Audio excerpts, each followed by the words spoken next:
Your children, I'm speaking to those who are married. Your children don't tell you anything.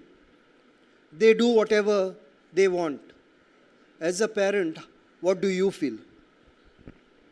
As a parent, what do you feel?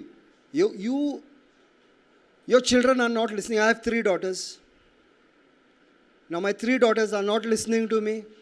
They are doing whatever they want to do. They are coming home whatever time they want to come. And they are living their life the way they want to live. How do you feel? How do you feel? You are angry. And anything else. Hurt. You are hurt. More than the anger, you are hurt. Because you want an intimate relation with your children.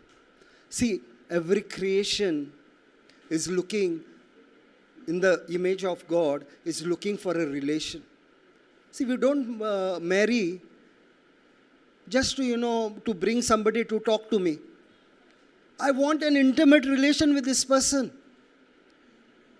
See, I'm married to my wife. My wife knows, just looking at me, whether I'm feeling good or I'm not feeling good. She knows whether I have carried some workload in my head at home. She already knows.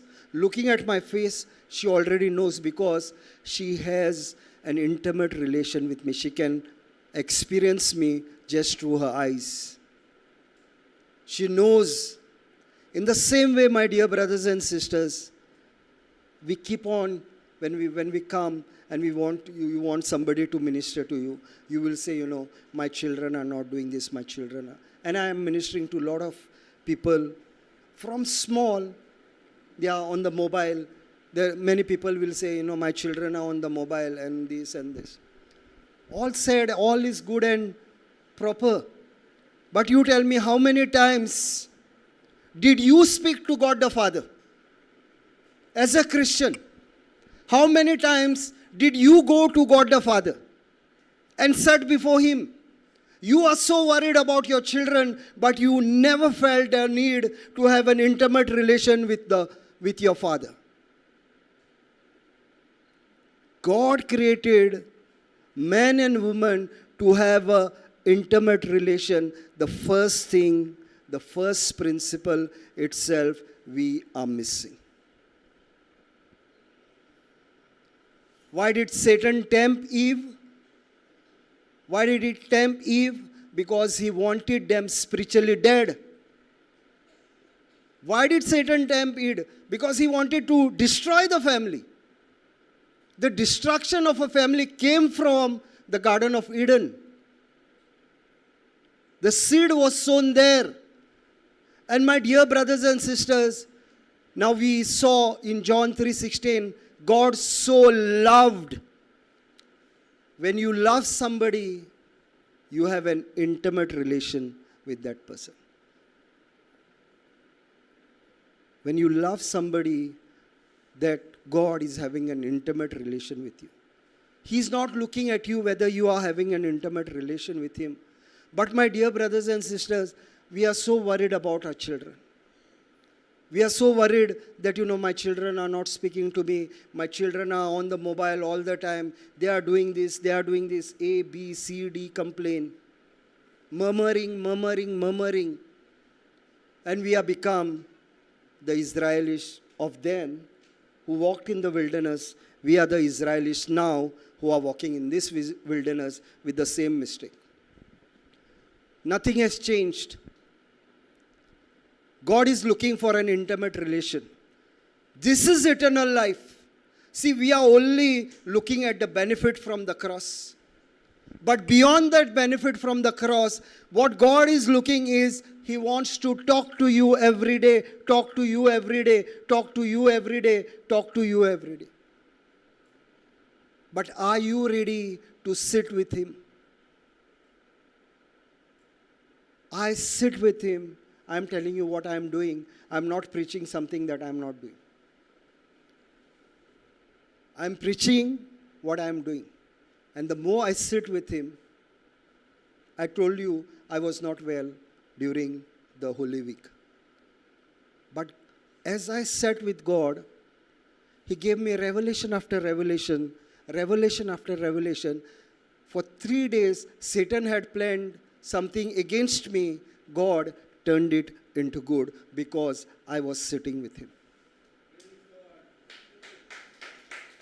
But my dear brothers and sisters, just imagine how much God loves you. He wants to have an intimate chat with you. On the mobile,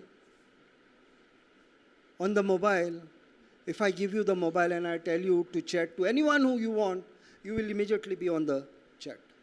Your God wants to chat with you. Can you sit for 10 minutes and chat with your God? Or you want to chat with the entire world and all the rubbish stuff you are chatting?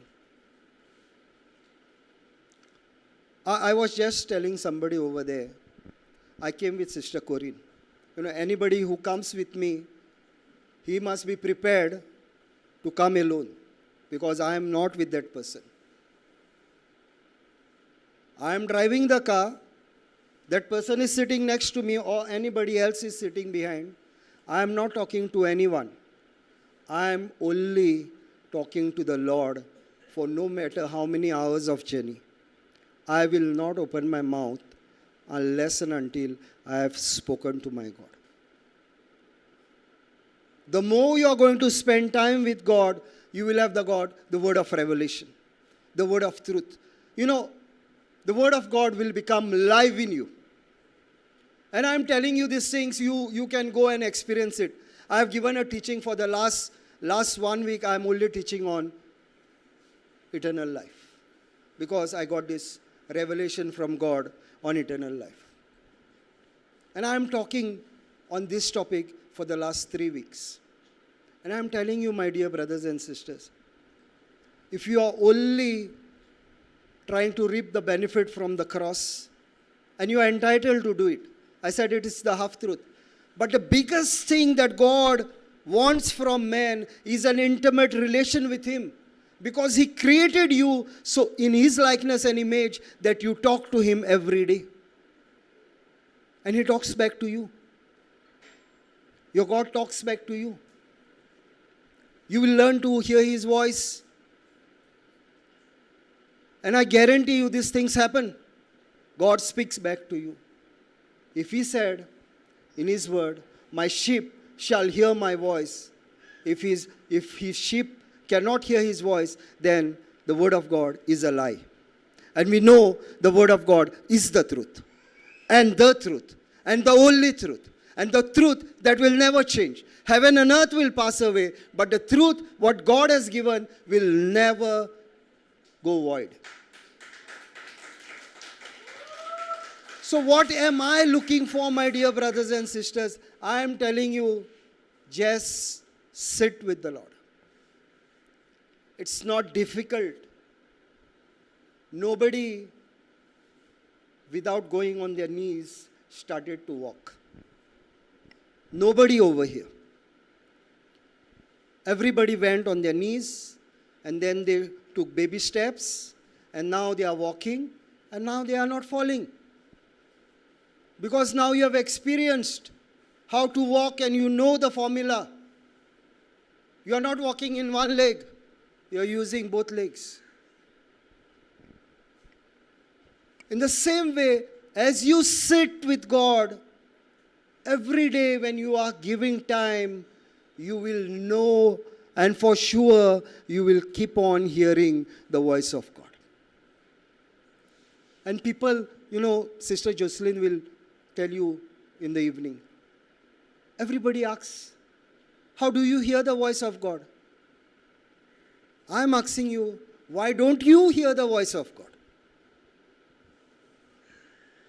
Because you are not having an intimate relation. You want to tell your stories to God? Sleep.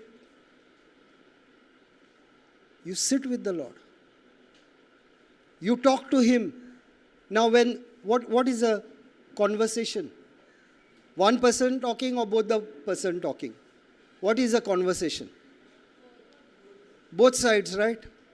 But when I come to God, what do? I tell my worries. I put my, whatever I have to tell the Lord. I tell. My bedding is ready over here. As soon as I have told, in the next world. Now God at that moment wants to give you instruction, but you did not sit. I'll give you a formula that I follow. Formula that has been tested by me. 10 minutes I tell the Lord what I want to tell. 10 minutes I sit alone, just trying to see what God is speaking in my spirit. I'm not trying to hear an audible voice. No, don't try to hear an audible voice. God speaks to the spirit because God is a spirit and you are a spirit. So God speaks to your spirit. Now I'm not saying you will not get an audible voice. You will also get an audible voice. Sometimes possible. I have not heard. I will not lie. I have never heard audible voice from God. But I have heard the voice coming to my spirit. I have heard the Holy Spirit, inspiring me to say certain things. So important. 10 minutes, you tell whatever you have to tell. 10 minutes, you sit, and 10 minutes, speak in tongues. Half an hour. Every day with the Lord. Just half an hour every day with the Lord. 10 minutes, you tell. 10 minutes, sit. Try to listen what He is telling you in your spirit. Maybe that time you may hear an audible voice also. I am not denying that. Or you will get a divine thought. Or somebody will come and give you a divine revelation. And I have done a topic, how to hear the voice of God. It's in JCILM only, where I have shown 7 steps to hear the voice of God. Praise God. Hallelujah. Thank you, Jesus. Now that is important.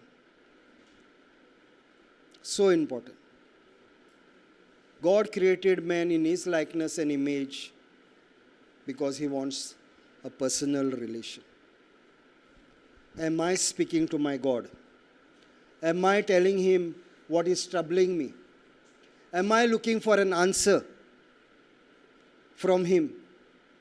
Okay, now in our olden days, I'm 54, so I have seen the old generation, and some of you all are from the old generation. Sister is there, so she will also tell, you will also tell. We had a habit of telling that we are living. We told our mother or father or anyone elder or grandmother, we told, we are going out and we will return back so and so time. We had this habit, right? Correct? We will go before the altar, make the sign of the cross, and then leave the house. Now what is the procedure? Now I'm coming. Okay. And I'm walking. I have not told my parents. I have not told God. And I'm walking. So what I have done is, nor had I intimate relation with my parents, nor am I having an intimate relation with God. Just imagine, the minute you tell God, I'm going out and I'm releasing the angels you have put for me to protect me, you are walking in the supernatural. God is moved. Not because what you did. He tells the angel, come on, I have promised them in my word, Psalms 91:7, I'll put my angels around them. So he says, come on, move. Hebrews 1:14 says, angels are ministering spirit to all those who are heirs of salvation. They move. But if I don't tell, my mother also does not know. God knows, but He does not move because He does not interfere in your life. Because you are a free being. Small things which can change your life. Very small things. Tell God that you are leaving your house. Tell God you entered your house. Continuously speak to the Holy Spirit who is God inside of you. God is looking for an intimate relation. Let me give another example. And this is what happens with many husband and wife, including me and my wife.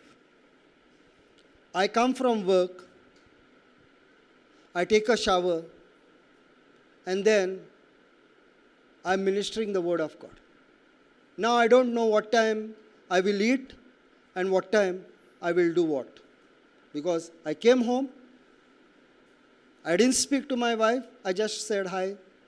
Okay, I'm calm and I'm having a shower, and immediately I'm receiving calls and I'm ministering. Now my wife comes with a complaint. You don't have even 5 minutes to talk to me. Now is her complaint correct? Is her complaint correct? Correct. In the same way, God is asking you, do you have 5 minutes to talk to me? You came with all your burden. Can you put it over me now? And you be at rest? And my wife used to tell me all these things. Can you give me 5 minutes? I'm not saying you don't minister to people. But when you come, spend some time with me and the children, so that we know that, just the way you want to communicate with God, you also want to communicate with us. Communion. God is looking for a communion with you, a fellowship, a relation. If God is looking for a relation, if you are looking for a relation with a good relation with your husband and wife is looking for a good relation, so is God. Isaiah 54:5 says, your husband is the creator of heaven and earth. When we accept Jesus Christ as our Lord, God and Savior, we are married to Him. Now don't tell me, the person I am married to, I don't want to talk to him. Then your marriage will be like the one what we experience in this world.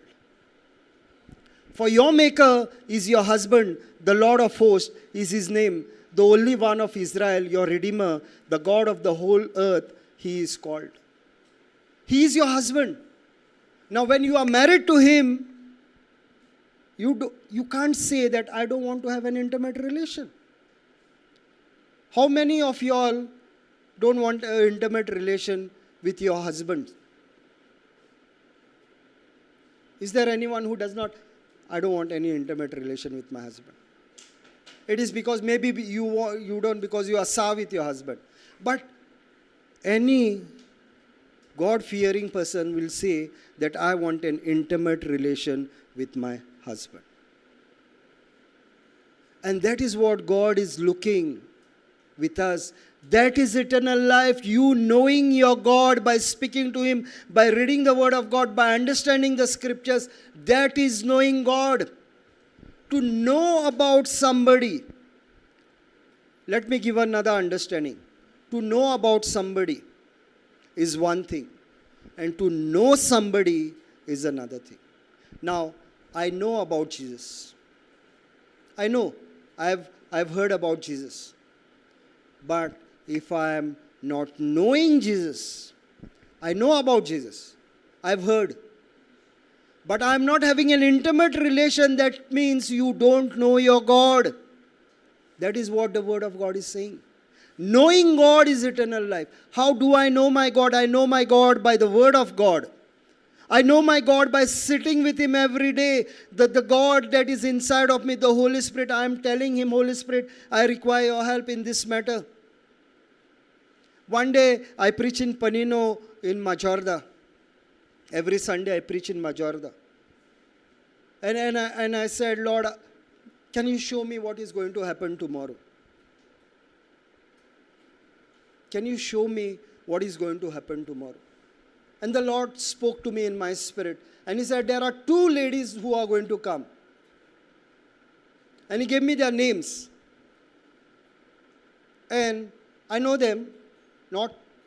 I know them, know about them. I'm not having any fellowship, intimate relation with them because I'm not conversing with them too much. But I know them. They are in my contact. These two ladies are going to come and you are going to anoint them and you are going to speak what you have received upon them. And I just messaged them. The first one said, tomorrow, brother, I'm not coming. I messaged the second one. She said, I'm not coming. And I told them my word of faith. I said, you all are both coming. They both came. I did what God told me to do. And that is what exactly I'm saying. When you are going to have an intimate relation with you, before things happen, He will tell you. That is definite. The world will not know when Jesus is coming, but the Holy Spirit is going to get you ready for the second coming by telling you in advance, Lord is coming, be ready. When you have an intimate relation with the Holy Spirit, you will know even though the world will not know. I guarantee you that. If you have an intimate relation with God, God is going to speak beforehand. And I can give you many examples where God spoke to me beforehand what is going to happen. And if He can do it with me, why not with you? I'm not His favorite. Everyone is favorite. The Word of God says He has no favorites. He loves every one of us the same. So my fellowship, if you really understand what is eternal life is knowing your God. Complete meaning of eternal life is not only knowing what He did on the cross, but also to now, because the veil has been torn and God has given you the boldness to come before the throne. As Jesus is, so are you in this world. 1 John 4:17. 1 John 4:17 says, as Jesus is, so are you in this world. Praise God. Hallelujah. Thank you, Jesus. Love has been perfected among us in this, that we may have boldness on the day of judgment, because as He is, so are we in this world. As He is, that is Jesus, so are we in this world. In this world. So eternal life is in this world. Love has been perfected in you by the power of the Holy Spirit. You are as perfect as Jesus is today. If you die today, your spirit is immediately seated at the right hand of Jesus. Immediately. That is what I said in my earlier talk when I was speaking earlier before lunch. I said, Jesus is seated at the right hand of the Father. So are you seated at the right hand of Jesus now. But you are now here also because Christ is living in you here. So I am there and I am here because that is the miracle. That is the resurrection miracle. We are resurrected people. We are not the dead people. Because our Lord is a resurrected Lord. He is not a dead Lord. And I have told this many times. Even the Supreme Court of India agreed and they did not give the subsidy to go to Jerusalem because they said that Christians don't believe in a dead God, they believe in a resurrected God.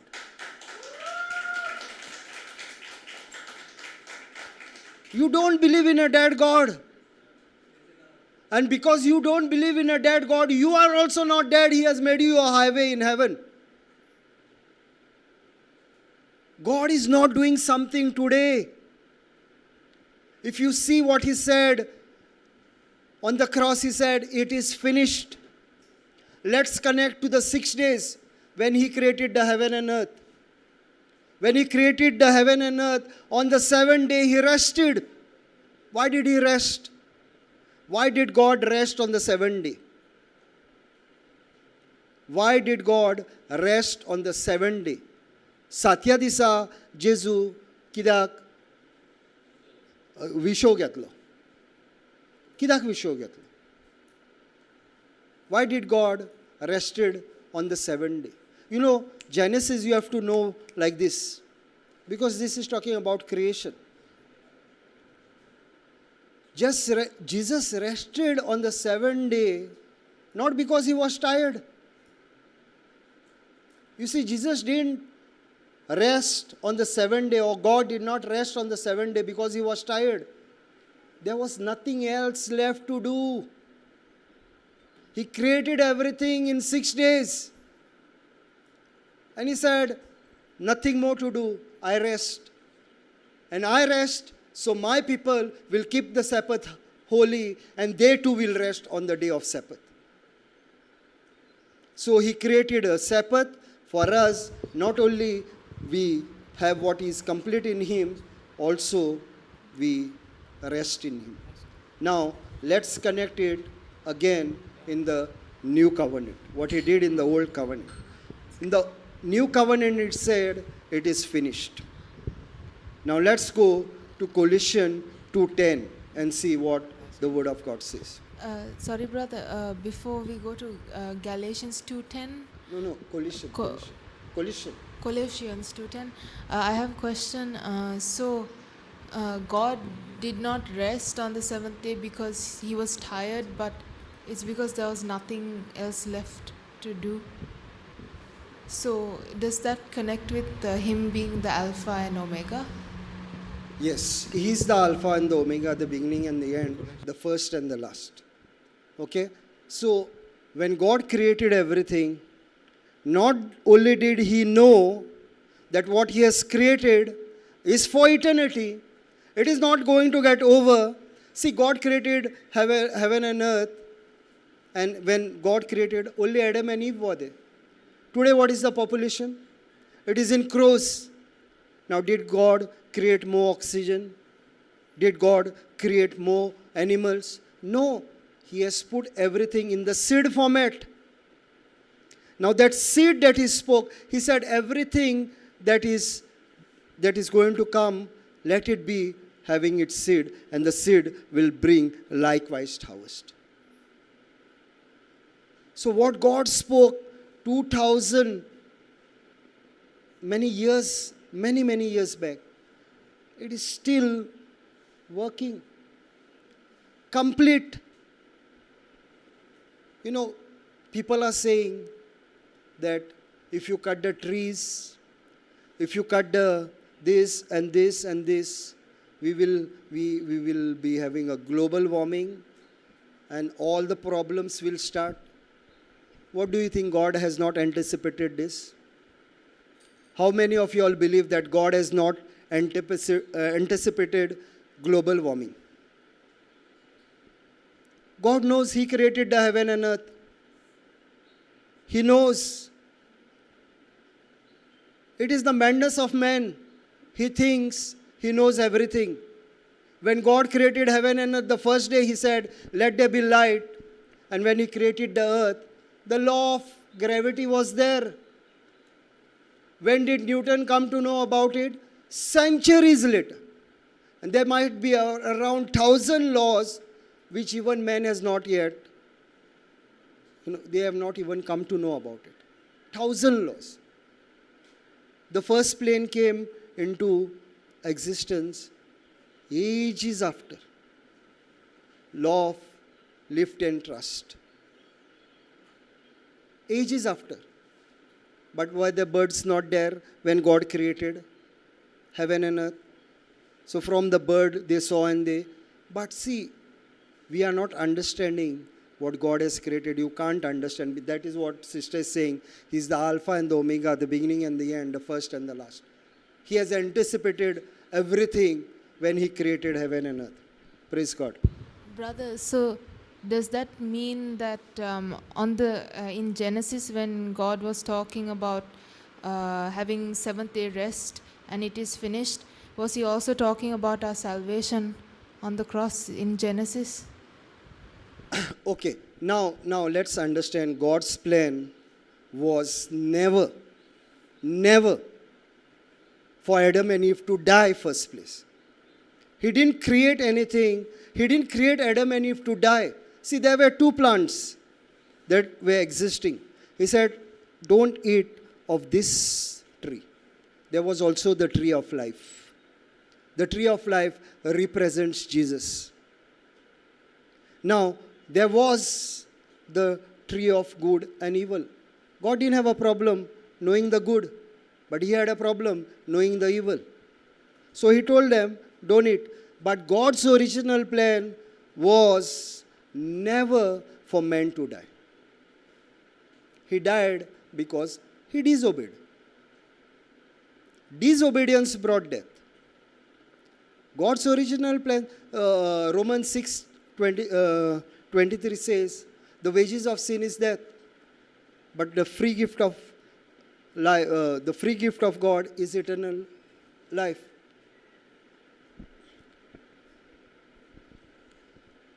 For the wages of sin is death, but the free gift of God is eternal life in Jesus Christ our Lord. For the wages of sin is death. There was not that. God had not planned that. He had never planned death. Adam and Eve would have still been alive. Because he didn't plan death. But death came because of sin. Praise God. You got your answer? So, original plan of God was never. That is why he said, eternal life. We have eternal life anyways because he is a spirit, I am a spirit. My spirit never dies. It never dies. I can go either in the kingdom of hell or in the kingdom of heaven. And that is why he came, not to allow us to go to the wrong kingdom, because he loved the world. He sent his only begotten Son. He sowed him into this world. The one seed that he had, he sowed into this world. Whoever believes on this seed comes to the kingdom of heaven. So you have to sow. He is the best giver. There is no other giver. If you just imagine Jesus giving his only begotten Son, what will he keep away from you? What is God going to keep away from you? We are looking for miracles. We are looking for a solution for our problems. If God can give you his only begotten Son, has he not provided you your solution? He has provided you. He has already done everything in your spirit. Your spirit is, as Jesus is, so are you in this world. Now, at the moment. If you have believed in Jesus, as Jesus is, you are just, you can't see this finger behind. You are one.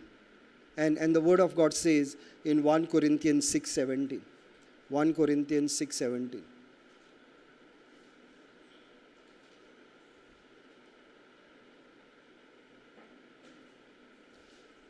But anyone united to the Lord become one spirit with him. How many spirit? There is another spirit. Your spirit and the Holy Spirit becomes one. You are one.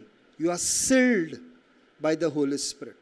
When, why? Many a times we have this understanding that because I sinned, now God is away from me.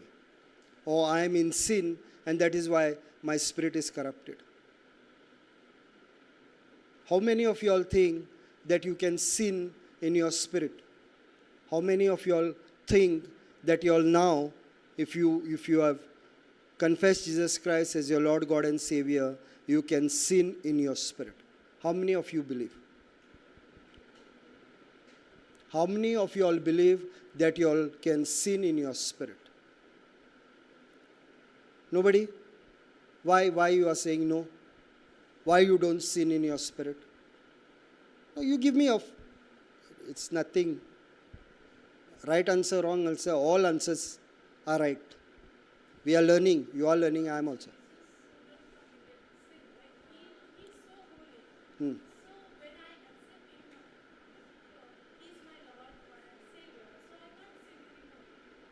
No, but you still do sin, no? So now where you are sinning? Now where you are sinning? Correct. Yeah. So what happens is I will give you a biblical answer. When you have accepted Jesus Christ as your Lord, God and Savior, what has been perfected in you, what has been made new in you is your spirit. Now what happened? You had a sin nature. Because of Adam, we had sin nature. Now Jesus came, whoever believes in him, only to those who believe in him. This is going to happen to only those who believe in him. So when you believe in Jesus, he removes the sin nature, removed from the root, no more sin nature. He puts God nature inside of you. So now God's nature is there.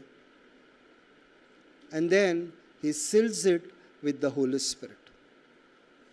Earlier, it was not sealed. And Adam came, Satan came, gave a lie to Eve. Eve brought the fruit and gave to Adam. Adam ate. But that time, not sealed with the Holy Spirit. This time, God, he is the Alpha and the Omega, no? The beginning and the end. He knows the end in the beginning. So what he did was, he sealed. Ephesians 1, 13, 14, I think so.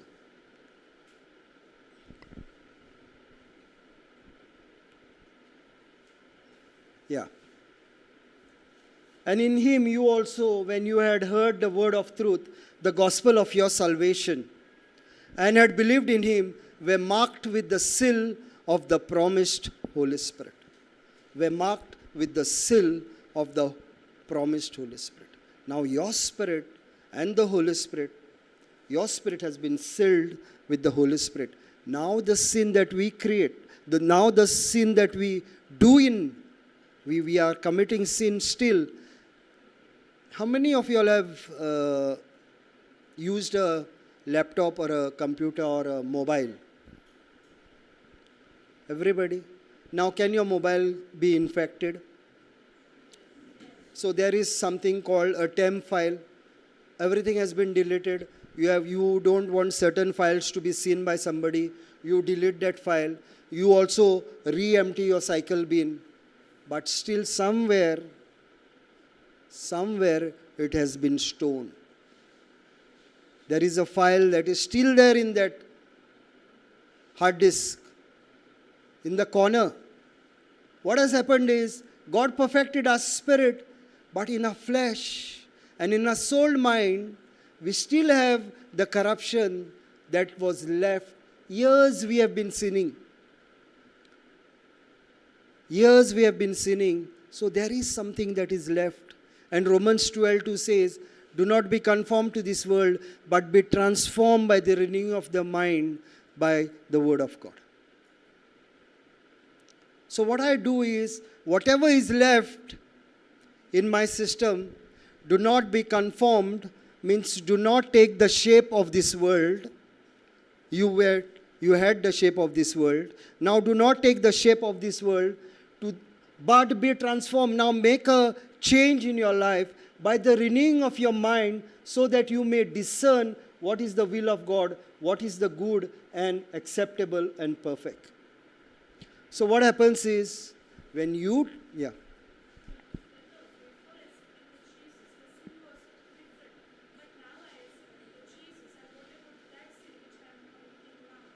which sin? That is what I'm saying, no? That sin you are doing either in your soul mind or in your flesh.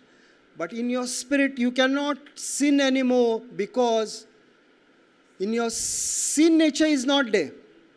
See, what was the issue was, the sin nature in your spirit was allowing you to sin.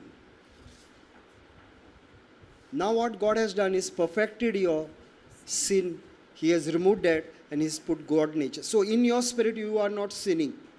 Now I am sinning in my flesh. I am sinning in my soul mind. That is not perfected. That is not touched when you are born again. It remains. Here is the process. of getting to perfection. This is the process to getting into perfection. I have left, but I have not arrived. I am working towards perfection, but I am yet to be perfect. But every day, see, the more you get into the Word of God, you will see that your sinning habits are getting less, less, less, and less. Because if you take a bucket of water, dirty water, and put it under a tap, and make the tap on and let it run, you come after 15 minutes, you will see all the dirty water has already gone out of the bucket. Because the Word of God was coming into your system, all that was not required has already gone out of your system. You are not perfect, but you are working towards perfection. Nobody is perfect, but our God is perfect. And we are living in His perfection. So we are taking the leap of faith every day of our life. Praise God. So, Satan will always tell you, see, you have sinned. Now God is against you. You can't sin in your spirit. That is why I'm telling you, if you die today, if you have believed in Jesus, you will straight away go to heaven.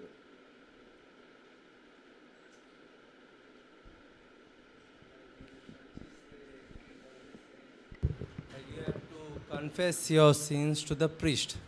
So Yes. whatever you confess, like priest forgives, your sins will be forgiven. So I'm Yeah, confused that is the word of with this. that is the word of God, no? Yeah, That is the word of God. It says that go and confess your sins to one another. yeah, It is a word of God, no? yes. You have to confess, no? How do I repent? How do I repent that I have done something wrong?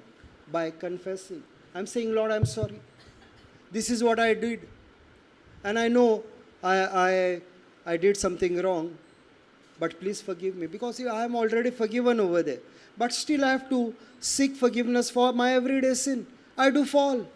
So where I stay, there only where I fall. Now when a child falls, do the child stay there only, or that child gets up and start taking again the leap of faith? See, the small child take the leap of faith every day. She falls, she walks, she falls, she walks. That is what is happening in our life also.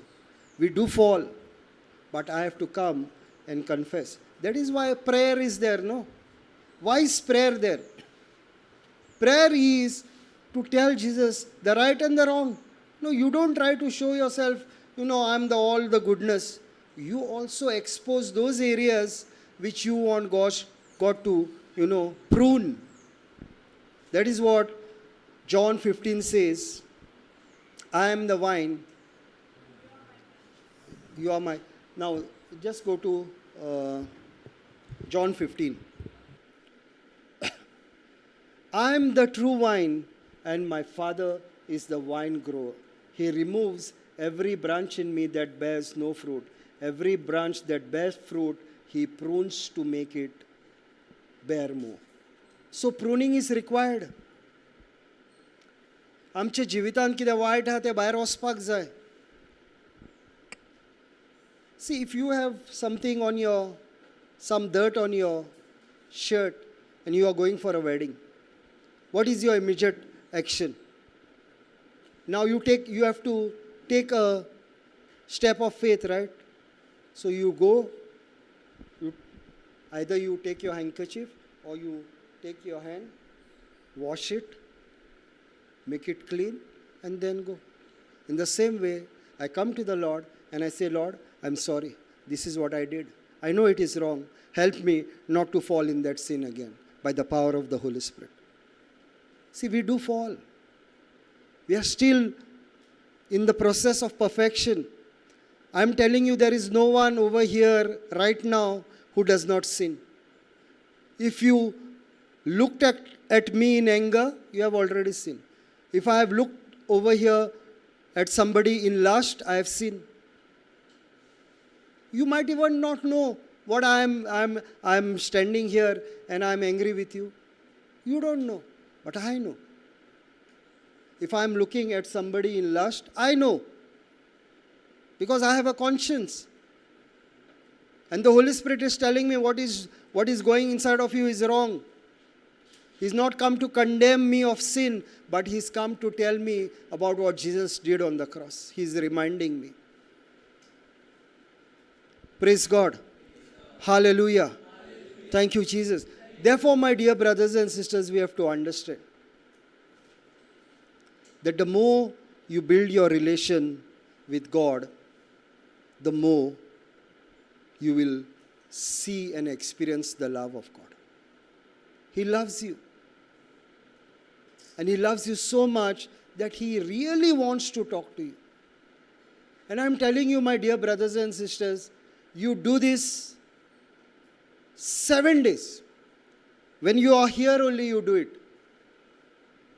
Half an hour. 10 minutes you speak, 10 minutes try to hear what he is speaking, 10 minutes speak in tongues. I am guaranteeing you, you are going to get every answer to whatever problems you are going through. Guaranteed.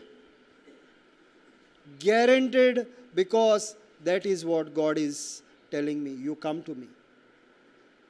Come to me. Cast your burden unto me. How many of you all have lockers in the bank? Or you all have deposited your money in the bank, like a fixed deposit? Yeah? You all are worried every day about your money? Oh, you all trust the bank so much? You all are trusting the bank so much? When you give your burden to the Lord, are you worried?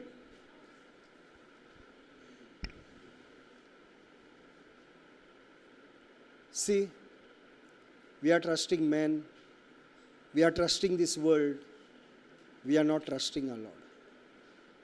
Why is it happening? What is the cause of you not trusting the Lord?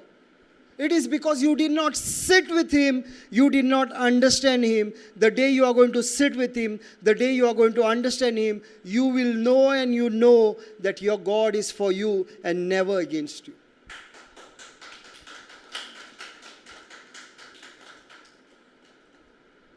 See, we trust the bank. We are not worried. We know the gold is safe in the locker. When we cast our burden unto the Lord, He's saying, be at rest. Are you at rest? Now this brother, he was saying, I was just having a conversation with him over there. He said, there are things that is happening in my body, but I am at rest. That is what you have to do. When you have given your burden to the Lord, be at rest. Don't be troubled. If you are troubled, you have not given it to the Lord. You just said, I gave it to the Lord, but you have not really given to the Lord. If you have given to the Lord, don't worry. Don't worry.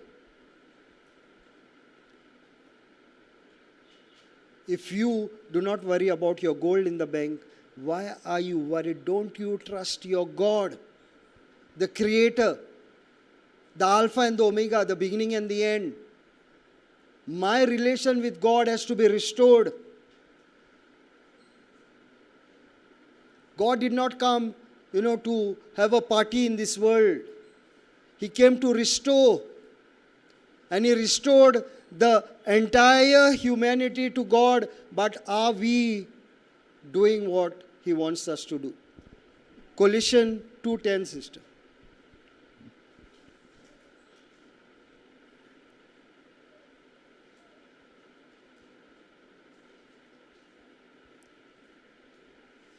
And you have come to fullness in Him, who is the head of every ruler and authority. And you have come to fullness in Him. In other translation, you have become complete in Him. I think so, NKJV. No, not NKJV. KJV, just put KJV.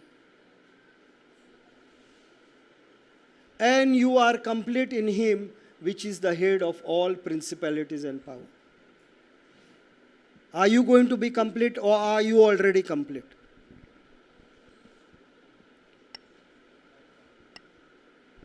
You are already complete because you are not understanding what happened on the cross. That is what is confusing. Let's take 1 Peter 2:24. And let's understand what is complete. 1 Peter 2:24. Sister, 1 Peter 2:24.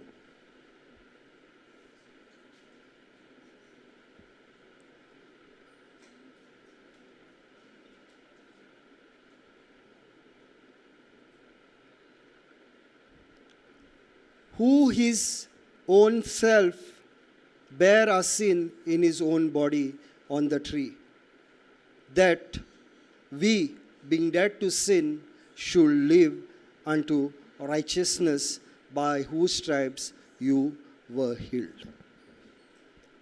Who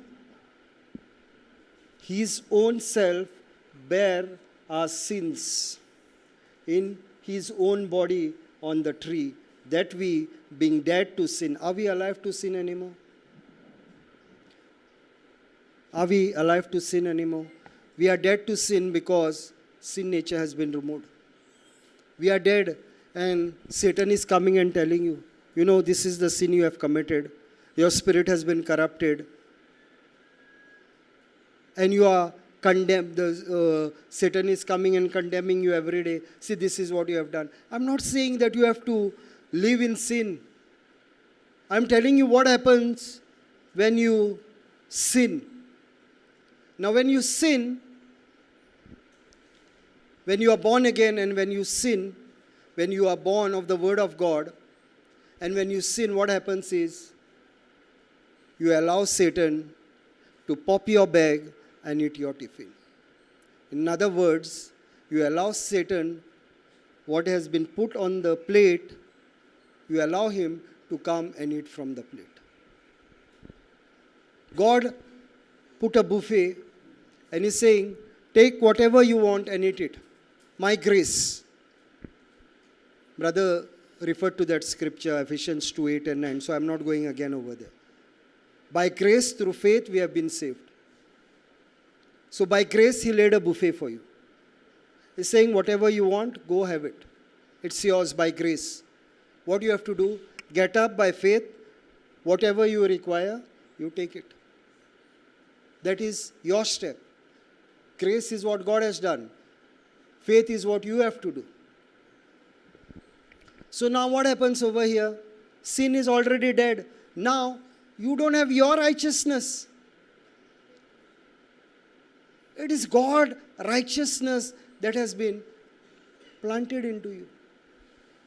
An exchange by whose stripes you were healed. Now what are you healed of? What is everything? Correct.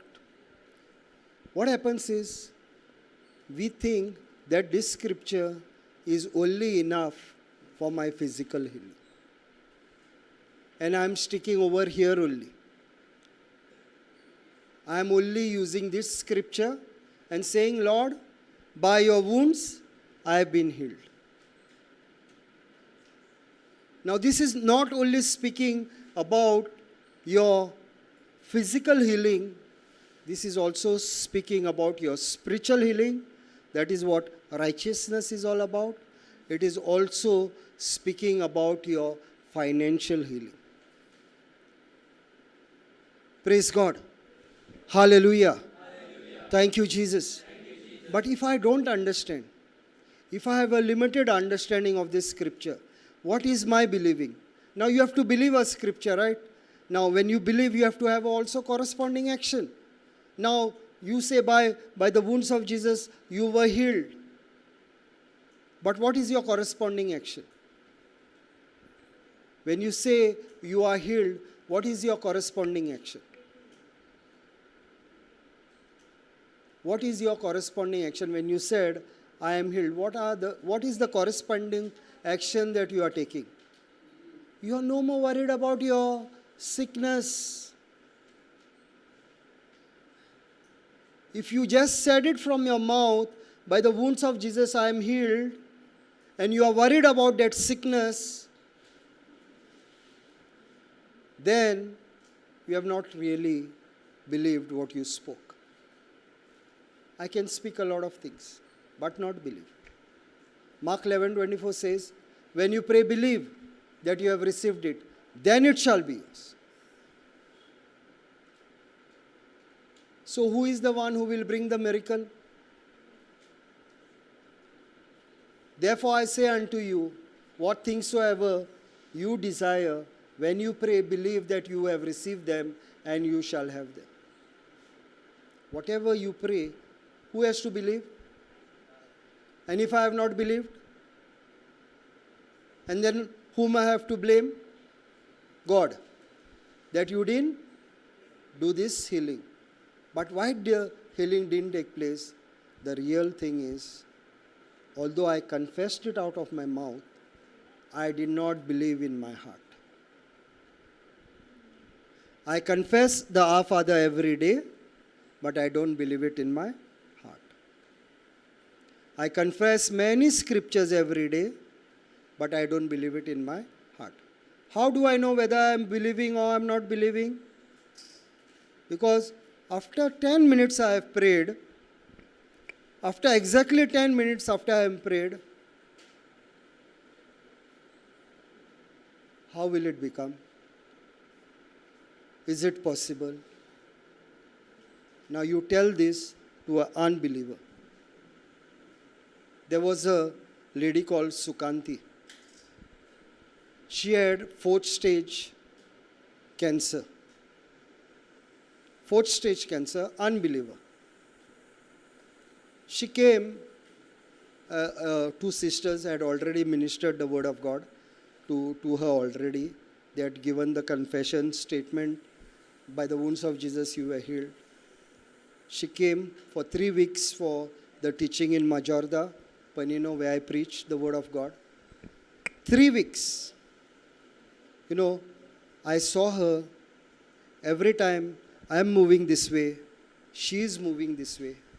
And when I am coming this way, she is coming this side. She was engrossed in what I was saying. She was picking up the word of God and putting it in her heart. And every day, as the word she was speaking, by the wounds of Jesus I believed, because when she heard it, her faith increased. Romans 10:7 says, faith comes by hearing, and hearing by the word of God. Classic example that is in the Bible of faith coming. Can anybody give a classic example of faith coming and person getting healed? It's a very famous example in the Bible.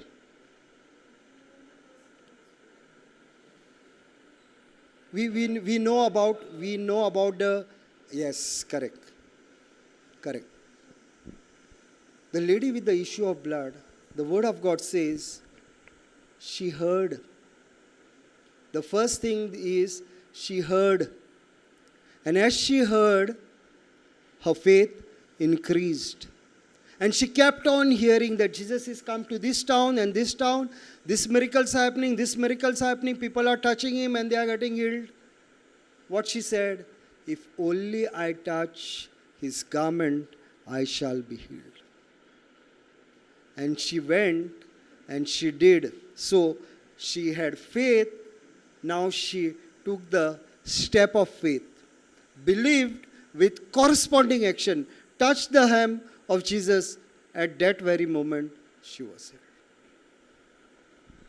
So whenever I say, I have believed, I have to immediately identify whether I have believed. Very simple. If you have believed, I am telling you, you are not worried. I will give you my example. I have severe piles, even today, but it never hurts me because I have never worried about it. I don't know how many of you all know about piles. I have to literally push my piles inside every day, even today. But it never hurts me. because I've never thought about it. I've said, Lord, by your wounds, I am healed. Now I'm not looking whether it is coming out, whether I have to push it. It does not matter. If I have to do it, it does not matter. But it is not bleeding, it is not paining me, it's nothing is happening to me. I know I am healed. So it does not bother me anymore. And I eat everything. They say you should not eat A, B, C, and D. I eat everything. And I eat more of that. Because I know that I am already healed. Praise God. Hallelujah.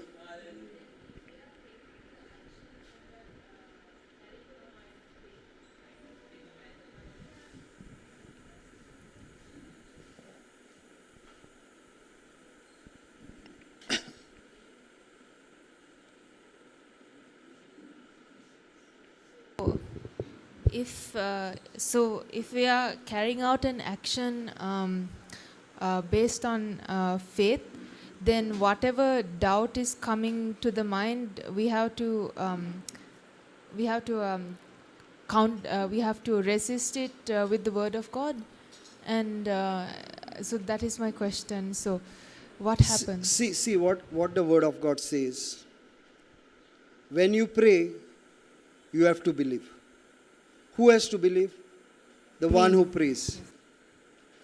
Now, if I have not believed, I have only confessed. The minute I have prayed, I am not even thinking about it, although it is bothering me in my physical. It is bothering me in my physical, I know. See, when I came, sister knows. Sister knows that I was continuously, my throat was irritating me. And even my wife was telling me, you should have taken something. I told her, when I am going to stand, not one time will it bother me. Did it bother me even one time? Did you all see me making ha, hu, ha, hu?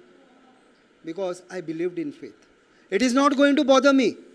Although it was bothering me the entire way.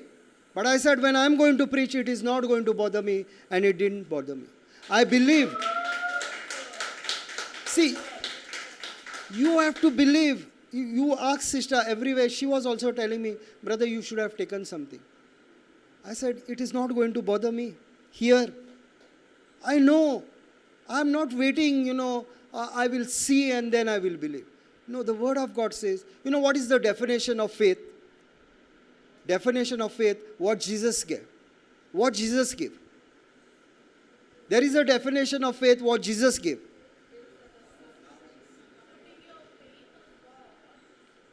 What Jesus gave. Now, let's go. I will give you a clue. Thomas. What did Thomas say?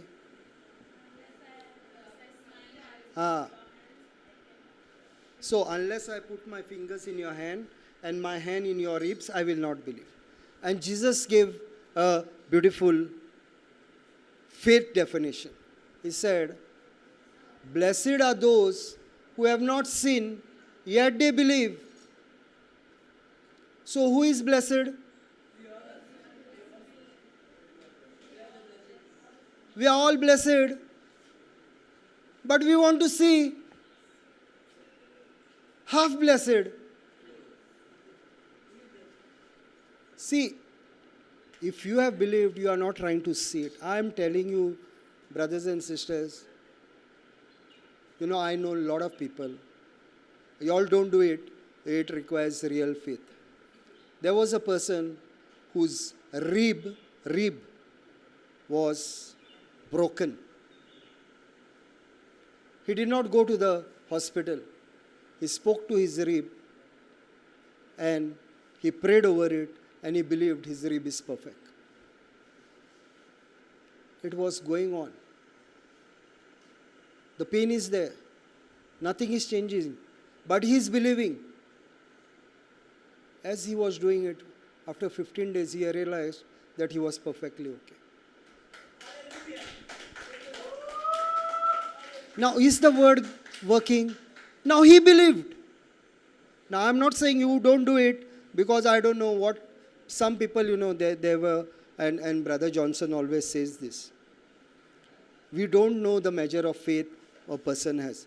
Some people, what they do, take the medicine and they throw it out. Now you are saying, believe, I am believing, but really you have not believed. See, the definition, that is why I said, what are you believing? That is important. What are you believing? John 3:16, everybody knows, but nobody was able to give the answer what I was looking for. Because what we believe, we don't know the application. See, believe requires act of faith. I have to correspond to the message that I have received. Now I'm saying by the wounds of Jesus I am healed. But I am still worried about it. Still the thoughts are coming. Are you? Now, when Jesus died, did Jesus die in the flesh? He suffered it all. So, has the flesh been killed in Jesus? Now you are a new creation in flesh or in spirit. So now your flesh is dead. So why you are listening to the flesh? So, see, believing requires a lot of understanding of the Word of God.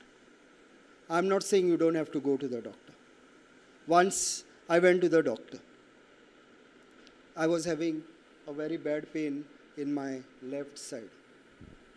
So I just went to the doctor to check what is causing this pain.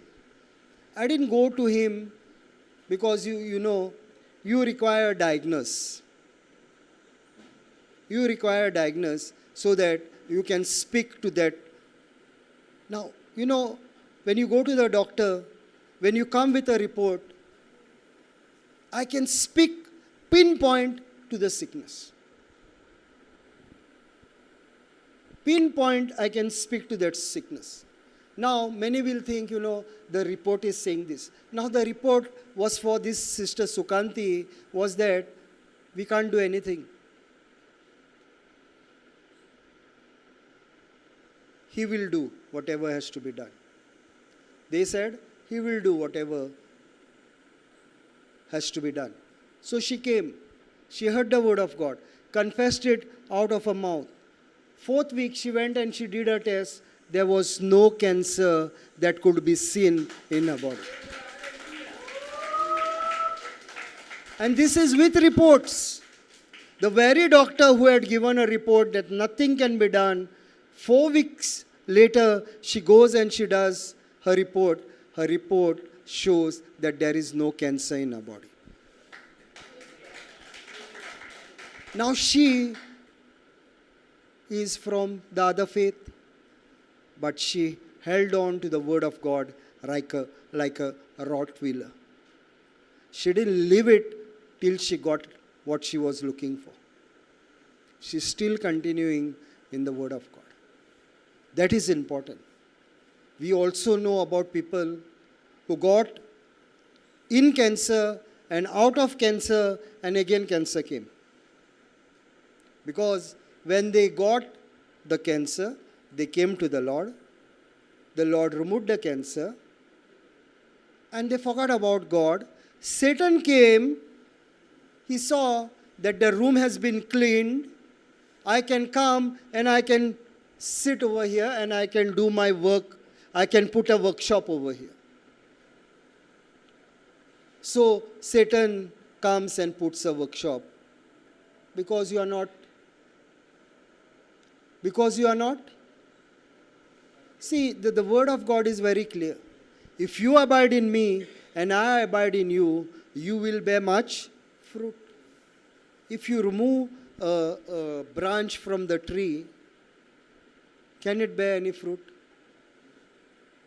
So the minute we disconnect from God, what is happening is we have given in to the devil.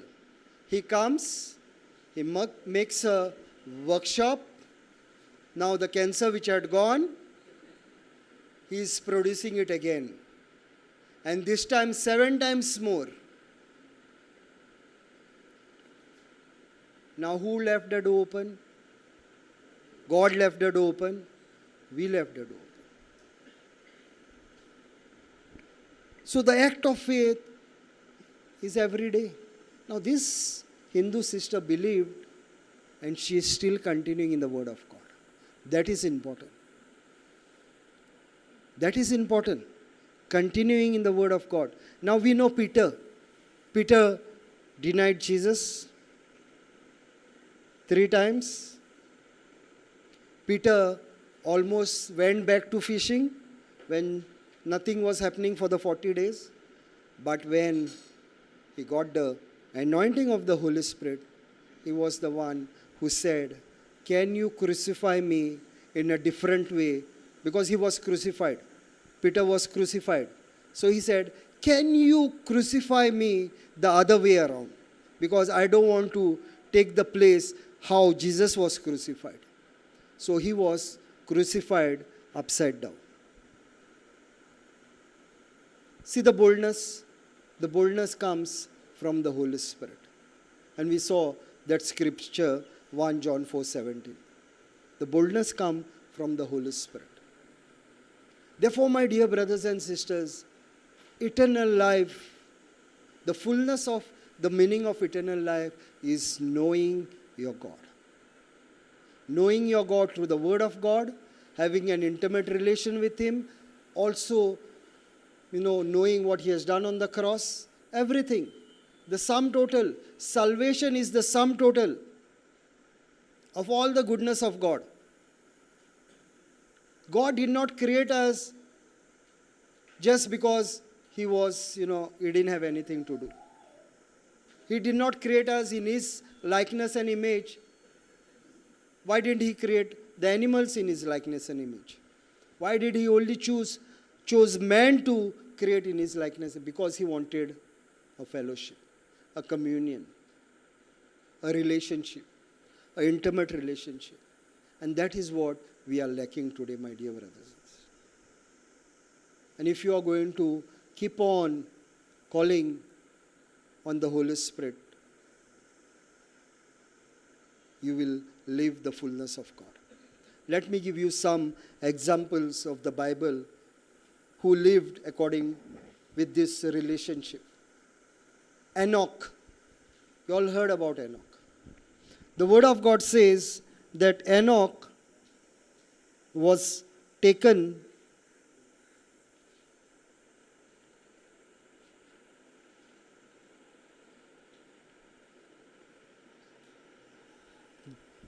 Genesis 5:23-24. Genesis 5:23-24.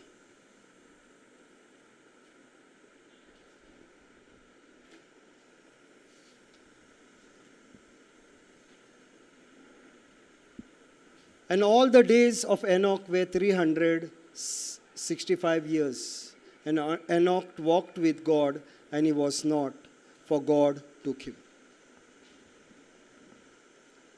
Do God wants to walk with you and me? Are you the Enoch of today? Are you the Enoch of today? My dear brothers and sisters, did the Bible stop on Enoch? Are you the Enoch of today? Does God wants to walk with you? He walks with you in spirit. Now, don't think that Enoch was walking with God like this. No. It is a spiritual walk that he's talking about.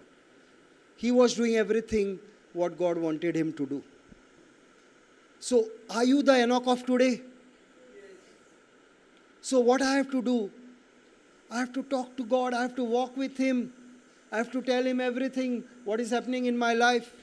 The second example that is there in the Bible is Noah. Genesis 6:9.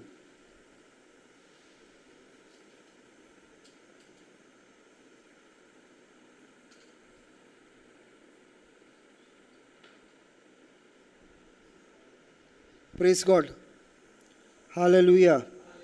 Thank you, Jesus. Praise you, Jesus. Now, these are the generations of Noah. Noah was a just man and perfect in his generation, and Noah walked with God. Are you the Noah of today? You see, don't think that the Bible has stopped with all these names that have been put in the Bible. Are you the Jeremiah of today? Then you will proclaim the gospel. Are you the Saint Paul of today? Then you will preach the gospel. Are you the Peter of today? You will be the rock. How do I identify myself with the Word of God? The Bible has been written personally for you. Now don't think it has been written to everyone. Yes, it is written to everyone. But it is personally written to me. That is how I take the Bible. It is written personally to me. Oh, this is the scripture that changed my life. This is the scripture that changed my life. Galatians 2:20.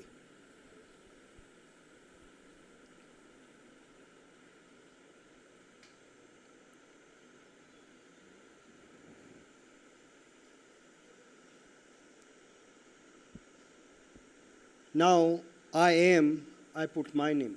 Raymond have been crucified with Christ. Nevertheless, Raymond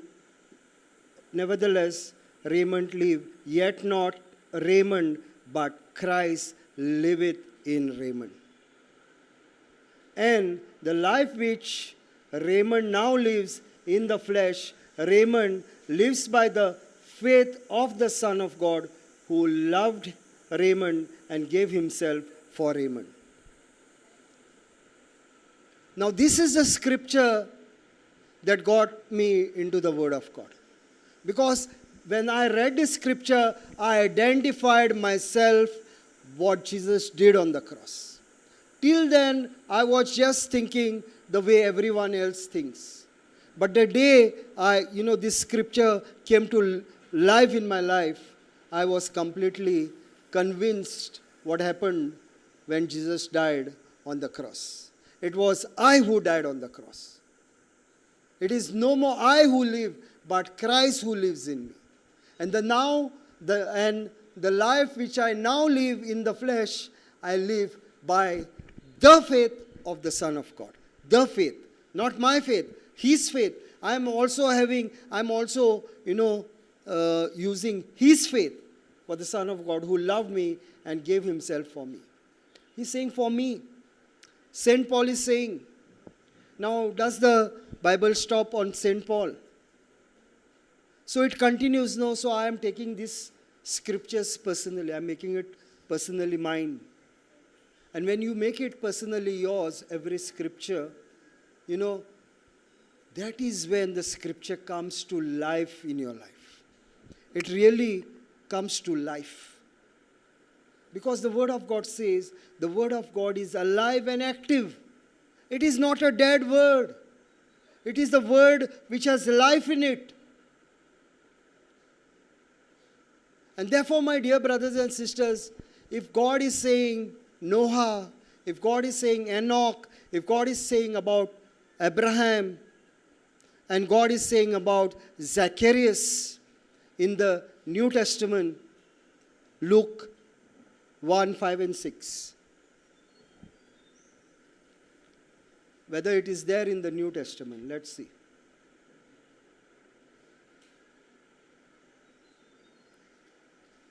And there was in the days of Herod, the king of Judea, a certain priest named Zacharias of the coast of Abia, and his wife was of the daughter of Aaron, and her name was Elizabeth. Down. And they were both righteous before God, walking all the commandments and ordinances of the Lord blameless. They were walking. Walking means having an intimate relation.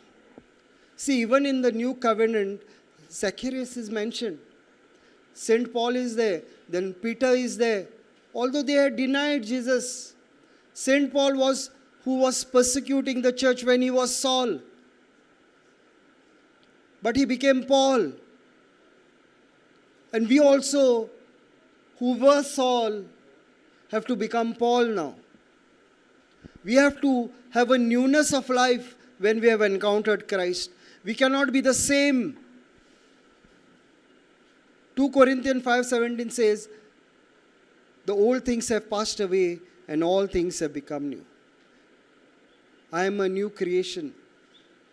The old things have passed away and all things have become new. Now, newness is in your spirit. And now you live in the spirit and not by the flesh. 2 Corinthians 5:7 says, the just live by faith and not by sight. I'm not looking at what is happening in my body. I'm not looking at the problems. I'm not worried about, I have 3 daughters. And these 3 daughters are, now they are growing, and now very shortly they will be of the age of marriage. And I don't have much to spend on them. So I'm not worried because God is my provider. He is my source. And I know the supernatural is coming my way. Because He said, seek the kingdom of God and His righteousness, and all other things will be added unto you. I know that it is already added. When it is required, it will be in my hand. I'm not worried about it anymore. See, I'm physically not a rich man, but in the spirit, I'm the richest.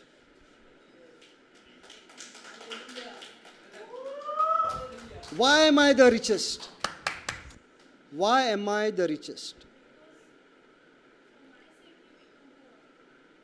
Correct. I am the richest because in Jesus, because of Jesus, I have been adopted in His family. I have been adopted in His family as sons and daughters. Now, sons and daughters of God the Father, whatever is His, is mine by default. So I'm the richest person. Spiritually, I'm the richest person. So if in my spirit I am rich, so I know how to bring what is in my spirit out. And I know how the kingdom of God works. Because He said, give and it shall be given. So the more I'm going to give, the more I'm going to give the word of God, the more I'm going to minister to people, the more I'm going to bless people in their finances and in their areas which they require. I'm storing not only riches on earth, but I'm also storing riches in heaven. Brother, I have a question. From that previous scripture, Luke 1:6, Elizabeth and Zachariah were righteous before God, so and walking in all the commandments, but they were not living under the law, right? Even though No, because see, the old covenant, they were yet to come into the new covenant. The old covenant was, you had to keep the law. That is why the word of God is saying, they were both righteous before God, walking all the commandments and ordinances of the Lord blamelessly. So they were keeping the law. Because see, the law was in place till Jesus died. Everybody got, Abraham was declared by faith the righteousness of God. The first one. It is the prototype, what is going to happen. The prototype was Moses lifted up the serpent in the wilderness. Here Jesus is lifted up. The prototype is, by faith, Abraham is called the righteousness of God. Prototype. What is going to happen in the new covenant? You will be made righteous not by your deeds, but by believing in what God has promised you. Understood, sister? Praise God. So till the old covenant, till Jesus died, everything was law-based. Now when Jesus died, everything is according to the spirit of, the law of the Spirit. So we are in the law of the Spirit. And if I am still thinking, I am the righteousness because what I do, then I am under the law of sin and death. If I think, Brother Sandeep was saying that he was thinking that everything he was doing. So when you are thinking, no, everything is about me, It is because I am, well educated. I am, I have all this. Yeah. So these things, because of your works, now because I have kept the law, because I am, I am not sinning, I am doing this, I am doing that, I am helping in the church, I am giving my money. You are thinking because I am, then it is not your righteous. It is your righteousness, not God's righteousness. You are saying, I am righteous because of what I have done. But if you have that kind of righteousness, the Word of God says, you are living according to the law of sin and death. Because you are depending on yourself for everything. But here, the free gift of God is what He has done. By grace, through faith, you have been saved, not by your works that you can boast in it. No boasting anymore. It is all the finished works of Jesus. You are complete in Him. The minute you remove Jesus from your life, you can't do anything. See, a born-again person lives a life led by the Spirit. A better understanding will be Matthew 4:1.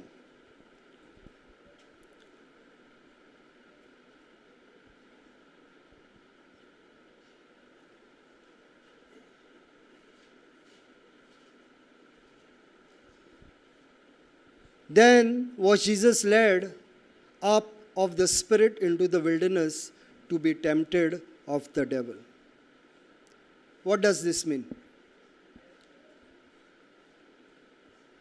What does this mean?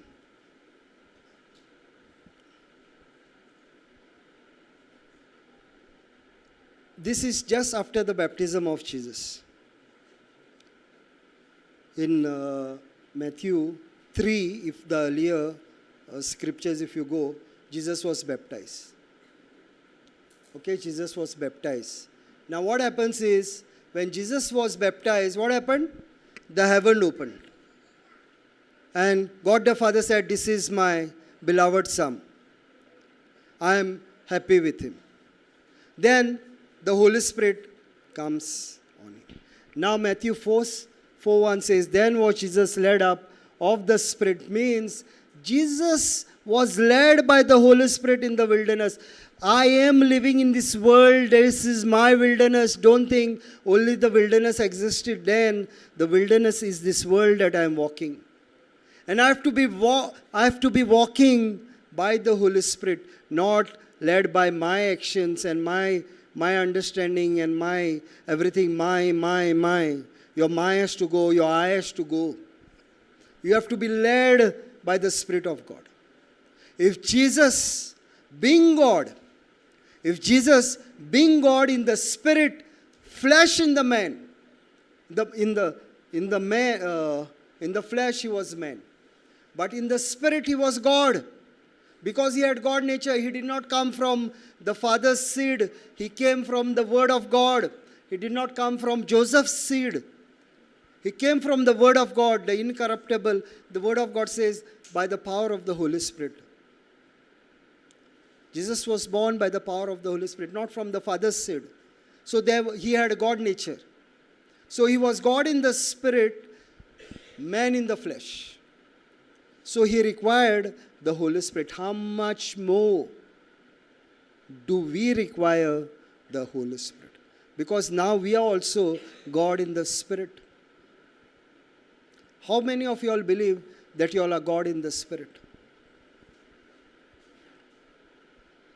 Because what the Word of God says? We are one. His Spirit and my Spirit is one. Now where does God stays? My body is the temple of the Holy Spirit.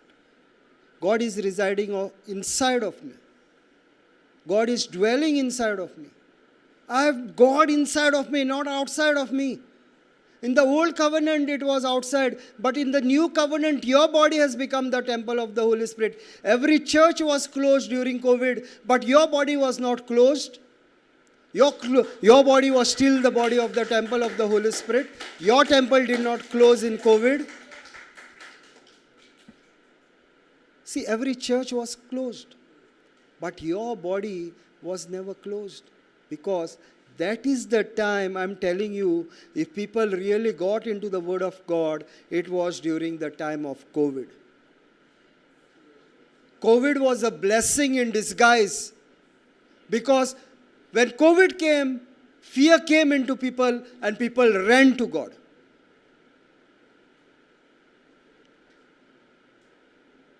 Now, we might think that Satan had thought something bad, but God turned it for a good. You know when JCILM ministry was blessed the most? You know when JCILM ministry was blessed the most? It was blessed the most during the time of COVID. People all over the world started getting into the teaching of JCILM during the time of COVID. Because 24/7, if there was one channel that was going on, that was JCILM.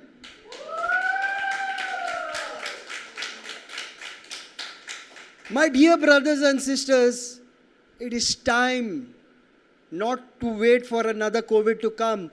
Start having that intimate relation every day of your life. Don't wait for the second COVID to come. Don't wait for a plague to come. Don't wait for situation to be created. You set your relation right, because the day you are born, you have been restored before God.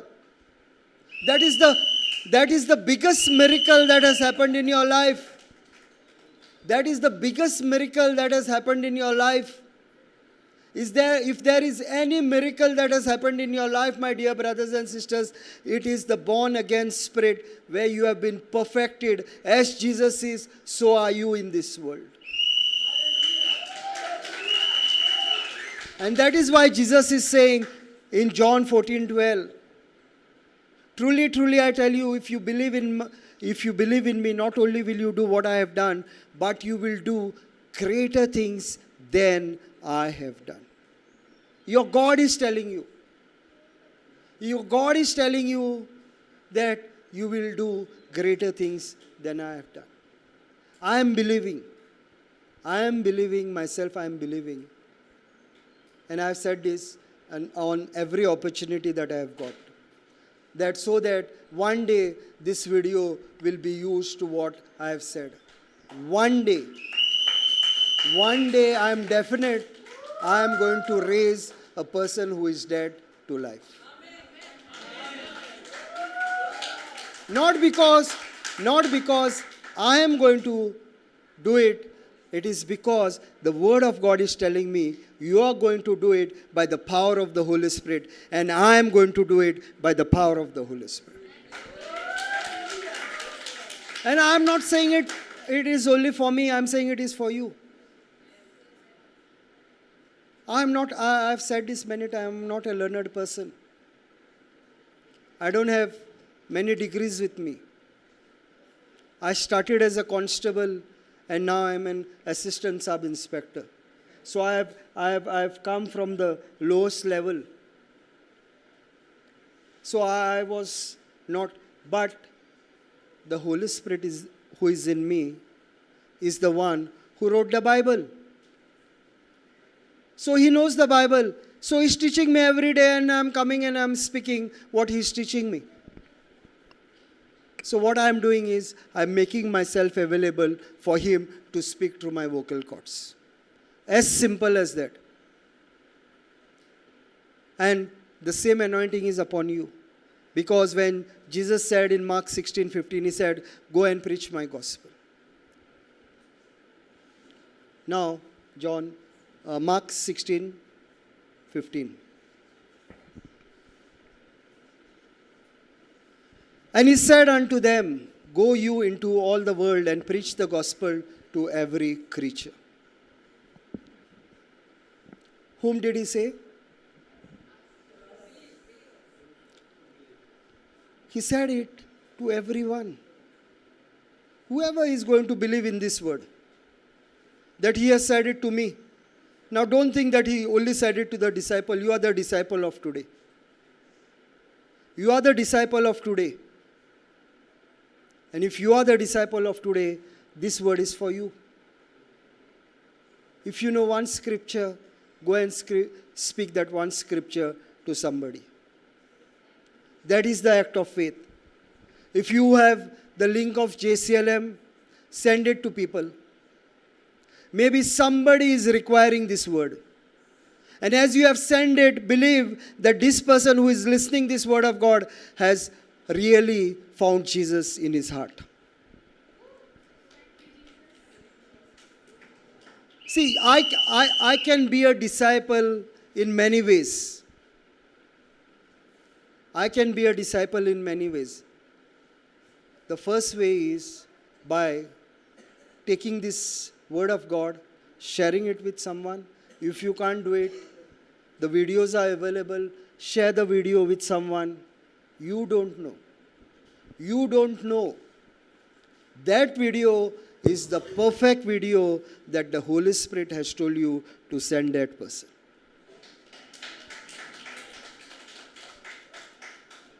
And this is how it works. I have to take the leap of faith. God is looking for a relationship. He's saying, come on, it's time for you not only to eat. Come and go and preach the gospel. What you have learned the word of God. You ate the word of God. Go out and do the same. Give it to somebody. And Mark 16:18 says, they shall take up serpents, and if they drink any deadly thing, it shall not hurt them. They shall lay hands on the sick, and they shall recover. You don't have to do anything. Absolutely nothing. It is the Holy Spirit who is in you is going to do everything. I just take the leap of faith. Just the leap of faith. Praise God. Hallelujah. Hallelujah. Thank you, Jesus. Thank you, Jesus. On whom does the second coming of Jesus is depending? On whom? On whom the second coming of Jesus is depending? Because the word of God says, go and preach the gospel to every creature. The minute you have preached the gospel to every creature, everybody has come to know that Jesus is the name.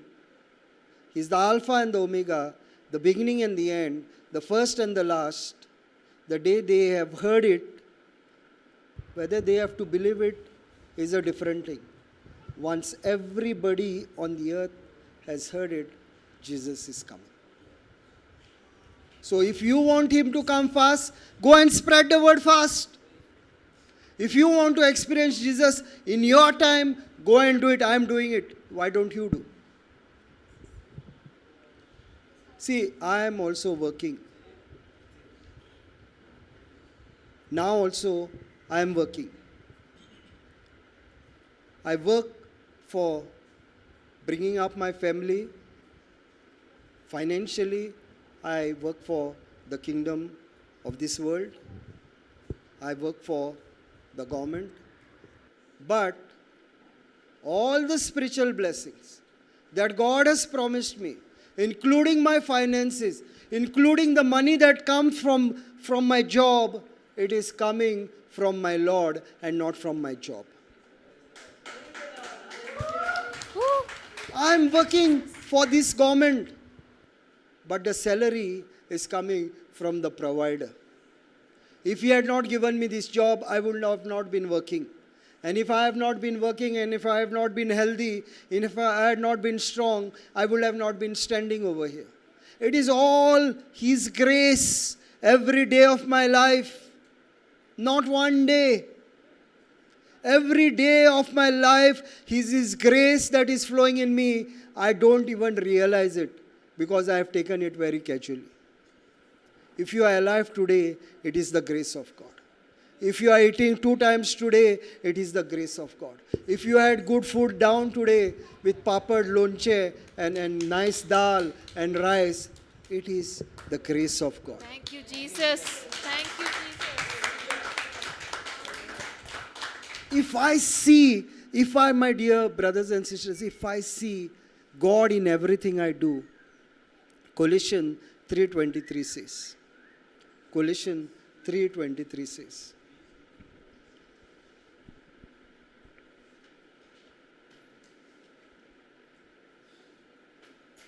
and whatsoever you do, do it heartily as to the Lord and not unto men. Whatever I am doing, whatever I am having, whatever I am eating, if I am even breathing this air, it is the grace of the Lord. How many people died in COVID because they didn't have oxygen? How much oxygen is coming in here and going out? Whose grace? Government? Government has put a pump over here and is pumping some air over here. It is the grace of God. And in the grace of God, I am inhaling in me. The breath of life is running in me. And if I just can imagine and I can just think about everything that is happening in my life, the car that I have, the bike that I have, the fuel that I put, everything comes from the Lord. And don't think because I gave him the money, the fuel came in my bike. No, everything came from the Lord. The fuel also came from the Lord. The money also came from the Lord. Everything when you are doing, just think how much God loves you because it is his grace that you are having it. The more you are going to connect yourself to the Lord, you will have life and life in abundance. It is because you have understood that God created me to have a relationship with him, to have a communion with him, to fellowship with him. That is what God is looking of you today. A real fellowship with you, a real communion with you, a real relationship with you, intimate relation. The more you are going to speak to your God, I'm telling you, 7 days. 3 days have gone past. How many days became 2? Or this is the 3rd day. Another 7 days you are over here. 7 days, half an hour after everything is over, sit with the Lord. I guarantee you, 101%, you are going to hear the voice of God and he is going to direct you in every area of your life. Every area of your life. I am telling you what is happening in my life. And those who know me, they know what I am speaking. And I am standing here and I am speaking the truth and not a lie.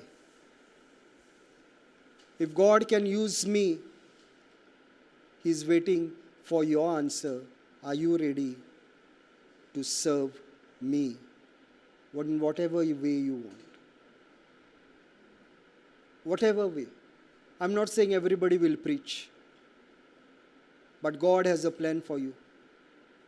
Jeremiah 29:11 says, God has a plan for you, a plan to prosper you and not to harm you. How many times do I ask the Lord, what is your plan for me? Or am I come to establish my plans on this earth, to have a good house, to live a luxurious life? Am I really,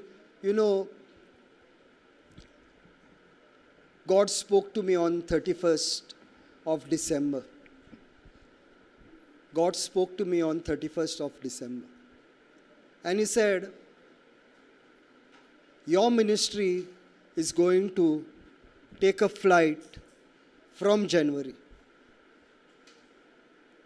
Your ministry is going to take a flight from January. I am speaking about the word of God that I am preaching in Panina. For 1 year, I was preaching the word of God. And Sister Corinne, and there are many who are partners over there with me. Sister Sharmila, Sister Jonina, they are partners with me over there. So we as a team, we were working for 1 year. 10, 15, 25 people. 10, 15, 25 people. And we are sowing the seed every Sunday. We are sowing the seed, the word of God. But in my heart, I'm feeling, why don't I see the growth? In my heart, somewhere in the corner, I'm feeling. But then I am saying, seed, time, and harvest. God is reminding me, seed, time, and harvest. God spoke to me on 31st. He said, your ministry is going to take up. I'm telling you honestly what He spoke. Today, every Bible class, we have more than 80 people coming every day. Hallelujah. Hallelujah. And it is not going to stop there. It is not going to stop there. I know it is going to touch in hundreds. We have already done the arrangement. He not only opened, not only increased the people, He also increased our finances. And we saw that nobody went, empty. Nobody went empty. God, when He provides in abundance. He says, my people will not go empty. If they have come for spiritual food, they will also take physical food and go. What He spoke on 31st December exactly is what we are living now. And Sister Corinne is a witness over here. So what I am trying to tell you, my dear brothers and sisters, when you are going to have an intimate relation with God, He's going to speak to you. I am telling you what I have done. I am not telling you to do something, many a times they say this way, in Konkani they say, what they say in Konkani? Tu kide preach kotta ite? Practice what you preach. In English they say, no? Practice what you preach. So I am telling you what I have practiced. And that is what I am preaching. So I practiced to have an intimate relation with God. And I am telling you, the people who have been doing this, because I have been telling them every day, the people who have been doing this, they have heard the voice of God. They have seen their situation changing, because when you have the intimate relation of God, you are led by the Holy Spirit. The Word of God comes to life in you. If anything God is requiring of you today, my dear brothers and sisters, He wants an intimate relation with you. He loves you. He wants you to talk to Him. He wants you to have the abundance that He has promised you. He does not want you to be a beggar, but He wants you to be a rich man. The Word of God says Abraham was a rich man. So are you. Because the Word of God says in Galatians 3:13 and 14, Abraham blessings are your blessings. If Abraham was rich, you are rich.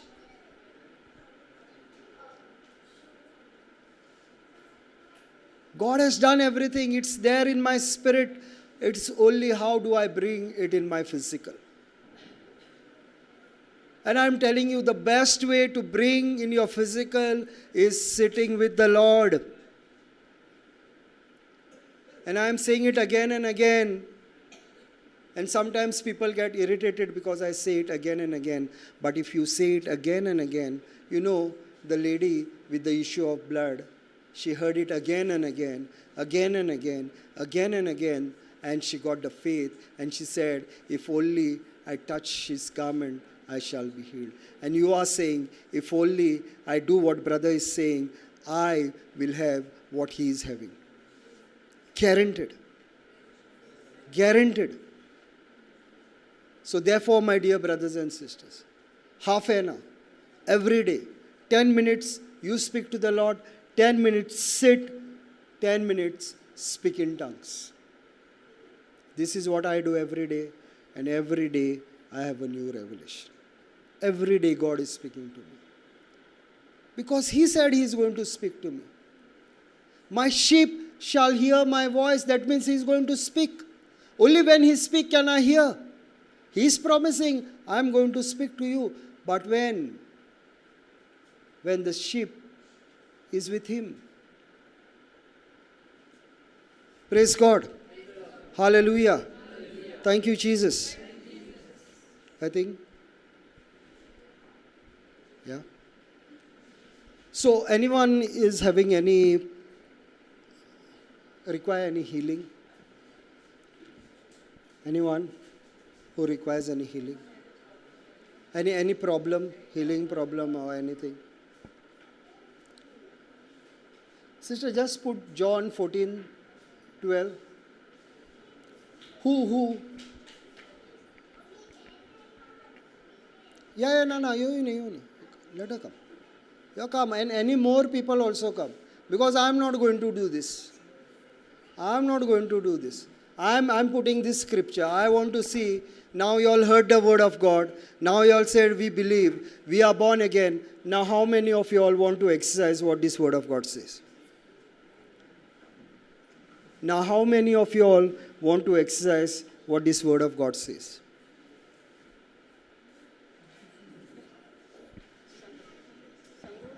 Huh? How many of you all want to exercise what this word of God says? You will exercise. Anyone else? Anyone else want to do?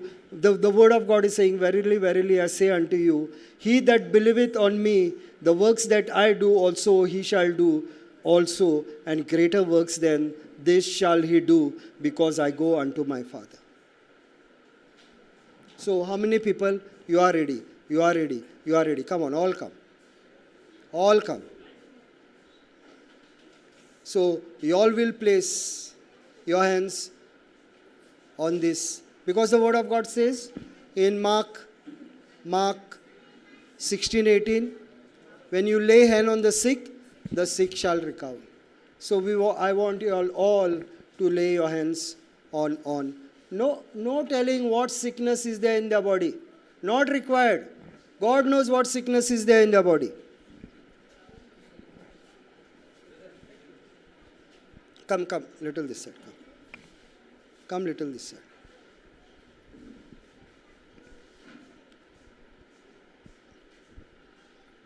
Praise God. Praise the Lord. Hallelujah. Hallelujah. Thank you, Jesus. Thank you, Jesus. You all want to hear what is there wrong in the body? You all want to hear? No, in case you all want to hear, then they will tell whether that problem is there in the body or not there. So you all want to hear? Not required?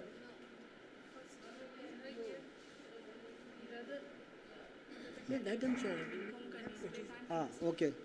तुका कितें जाता? कानाक आयको येना. Okay, very good. Who is going to open her ears? No. So here, don't worry, no shame. The morning she got healing. झालं न्हू? हां आयको येना. आनी कितें जालें तितकेंच?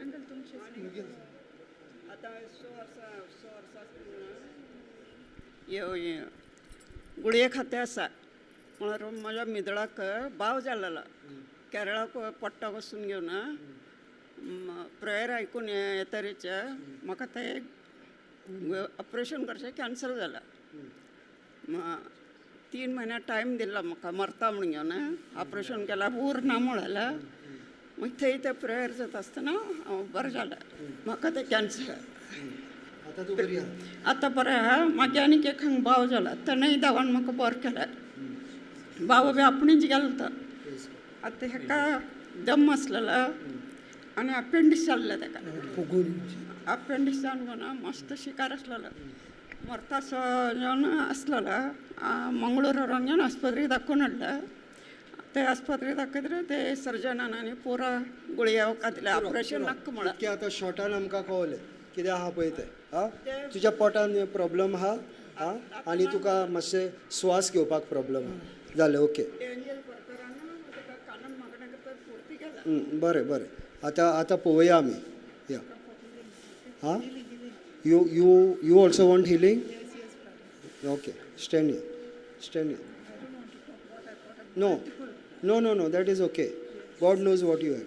Now, the word of God says, okay, over here, verily, verily, I say unto you, he that believeth on me, the works that I do shall he do also, and greater works than then this shall he do, because I go unto my Father. So now we are believing in this scripture. Now when we are believing, what we do? We are laying our hands, believing in the word of God. Again in Mark 16:18 says that we shall lay our hands and the sick shall recover. So what we will do? We lay our hands. So now you all are going to lay the hands. Praise God. Now before, I want to ask you one question before laying of hands. Are you healed or are you going to be healed? I'm healed. You are healed. Healed. I'm healed. Praise God.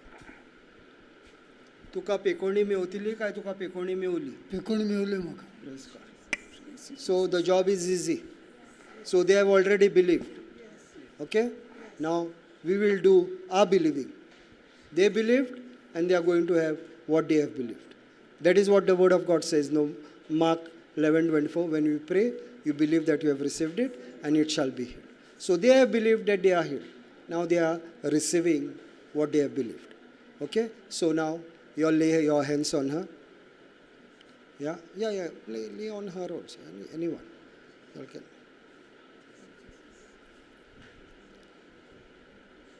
Father, we thank you and we praise you, Lord. You have given us the power and authority.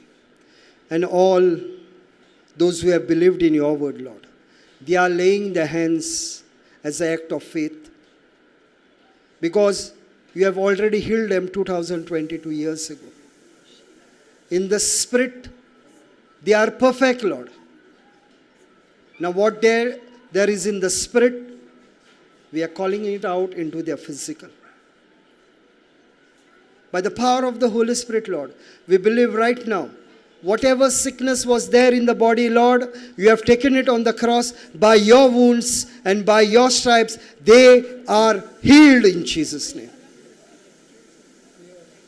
Your fire of the Holy Spirit is upon them right now, destroying every spirit of infirmity from the root in the name of Jesus. Every spirit of infirmity out from the body. I command you in the name of Jesus, every spirit of infirmity that is working in the body, out in Jesus' name. Go and be planted into the deep sea, never to return back to them again. Lord, your word says, he comes to steal, kill and destroy, but you have come to give life and life in abundance. Lord, I am speaking your life and life of abundance upon them right now in the name of Jesus. Lord, your precious blood is flowing in them. Every spirit of infirmity has been destroyed from the root in the name of Jesus. Lord, we believe in the supernatural power, the power of the Holy Spirit who has made them whole in Jesus' name. Receive the life of Jesus. Receive the life of Jesus. Receive the anointing of the Holy Spirit. Touch. One touch of the Lord. Touch them, Lord. In Jesus' name. In Jesus' name. In Jesus' name. In Jesus' name. In Jesus' name. In Jesus' name. Thank you, Jesus. Thank you, Holy Spirit. Thank you, Abba Father. Thank you, Lord. Thank you, Lord. By your wounds, they have been completely set free. By your wounds, they have been completely set free. By your wounds, they have been completely set free. Thank you, Jesus. Thank you, Jesus. Thank you, Jesus. Okay, sister. Is there anything that you could not do before? Now is the time of what you believed. Take step of faith. Whatever you could not do. When you came over here, there were some things that you could not do. Now you do it. Okay, now walk.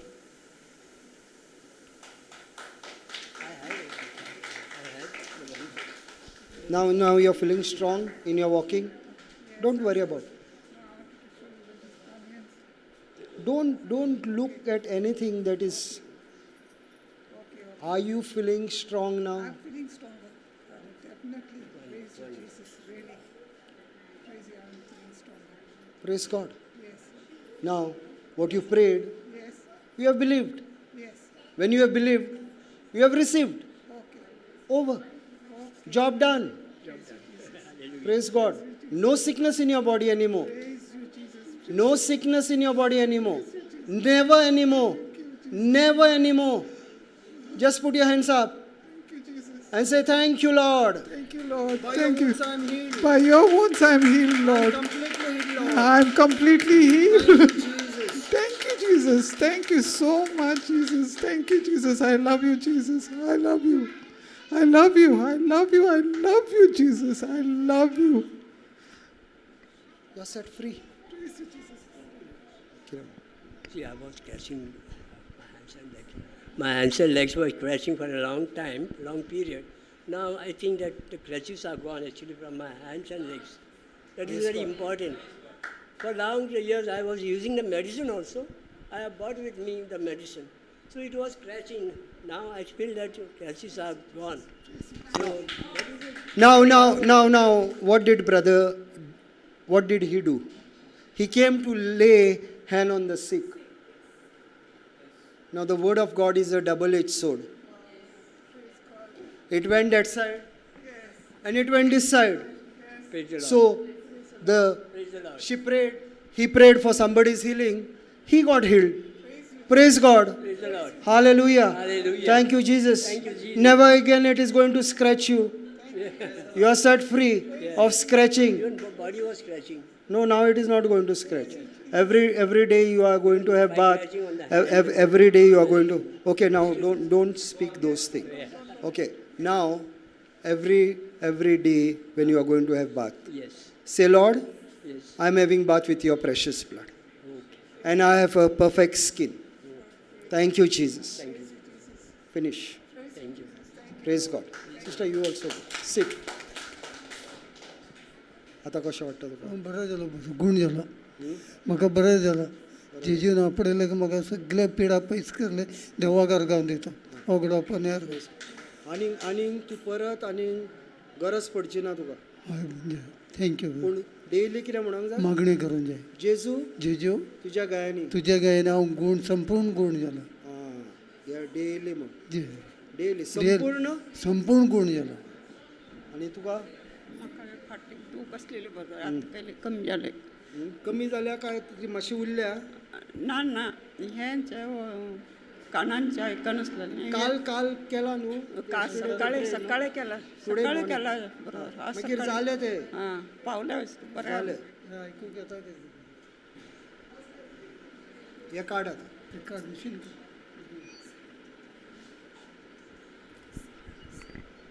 You put your fingers. You know how to do it. So, deaf spirit, come out. Yeah. So, little bit, like you have to bring him out.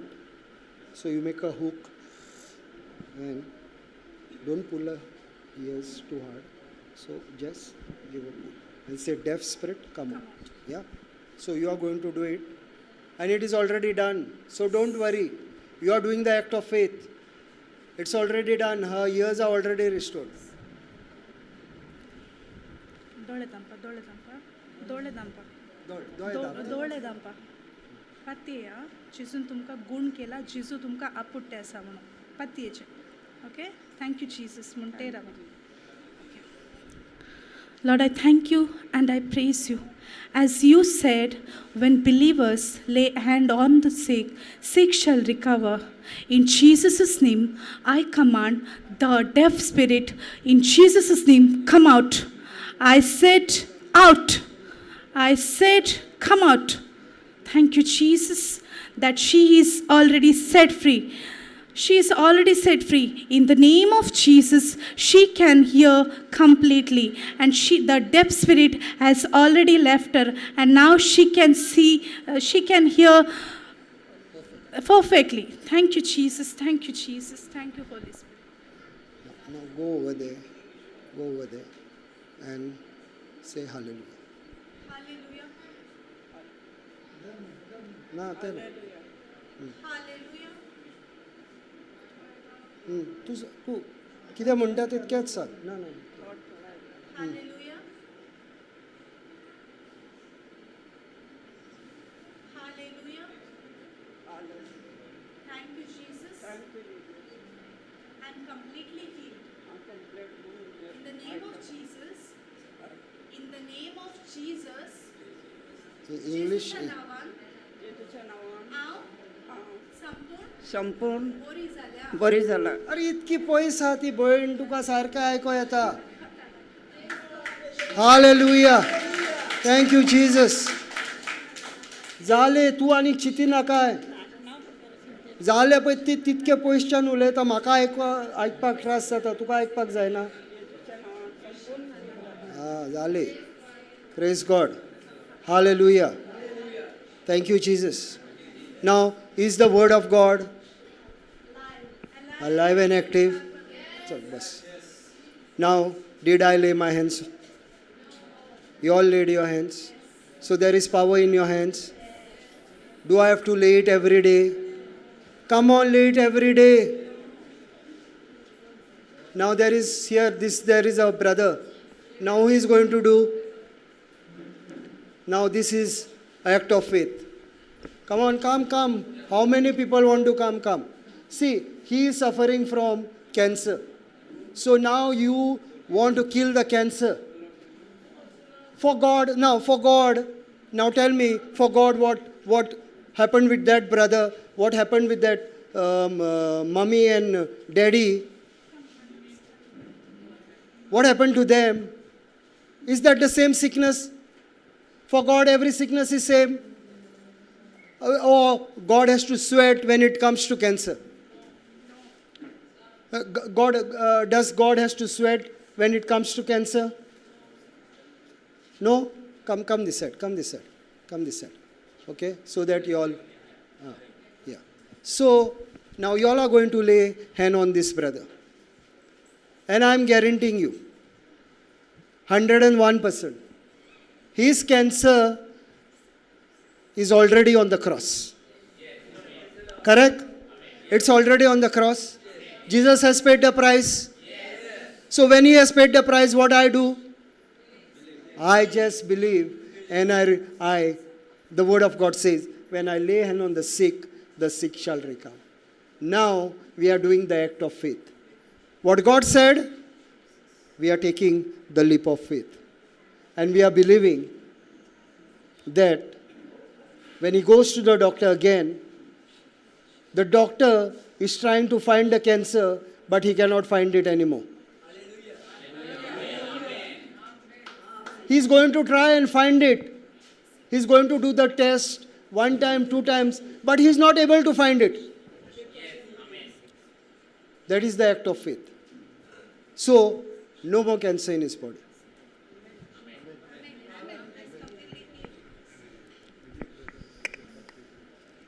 Father God, we thank you and we praise you, Jesus Master. We thank you and we praise you, Holy Spirit of God. We thank you and we praise you. Lord, we just saw your glory right now. We saw your glory right now. Lord, we lift up the words that you spoke. By your wounds, Lord, he has been completely healed. Lord, I'm speaking to the spirit of cancer in the name of Jesus. You spirit of cancer, I curse you. I rebuke you. I bind you. And I cast you out into the deep sea, never to return back to this brother again. Lord, your word says, well, what you say, you believe and you shall receive. Right now, Lord, I speak your life, a life of abundance in him. Lord, all the people of faith have put their hands on him, and right now, by the power of the Holy Spirit, he is completely set free. Out from his body in the name of Jesus. Every spirit, out in the name of Jesus. You spirit of infirmity, out from the system, out from his body in Jesus' name. Thank you, Jesus. Receive the life of Jesus. Receive the life of Jesus. Touch him, Lord. Touch him. Touch him. Touch him. Touch. The power of the Holy Spirit. The power of the Holy Spirit. The power of the Holy Spirit. The power of the Holy Spirit. The power of the Holy Spirit. The power of the Holy Spirit. The power of the Holy Spirit. Thank you, Jesus. By your wounds, he's completely healed. By your wounds, he's completely healed. By your wounds, he's completely healed. By your wounds, he's completely healed. By your wounds, he's completely healed. By your wounds, he's completely healed. By your wounds, he's completely healed. Thank you, Jesus. Thank you, Jesus. Thank you, Jesus. Thank you for this miracle, Lord. And this miracle is being confirmed by the medical reports. We believe that the medical reports are going to come absolutely clear in Jesus' name. Every medical report will come perfect in Jesus' name. We speak a perfect report upon him, Lord. Lord, he is set free. And what you have set free is free forever and ever. Amen. Hallelujah. Hallelujah. Hallelujah. Hallelujah. Hallelujah. You're feeling vomiting? You're feeling vomiting?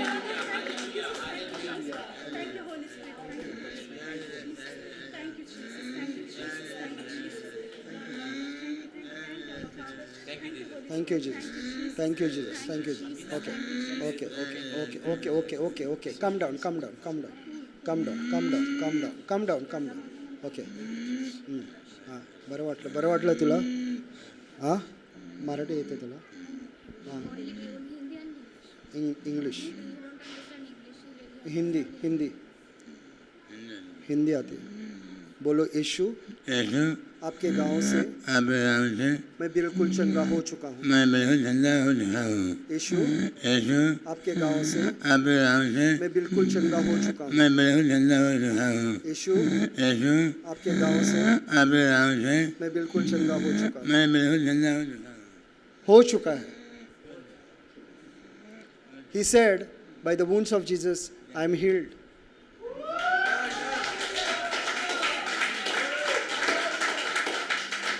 Praise God. अब जब medical report के लिए जाएंगे तो cancer नहीं मिलेगा उसके बदन में. खत्म हो गया. खत्म. Oh, he is doing thumbs up. He has believed.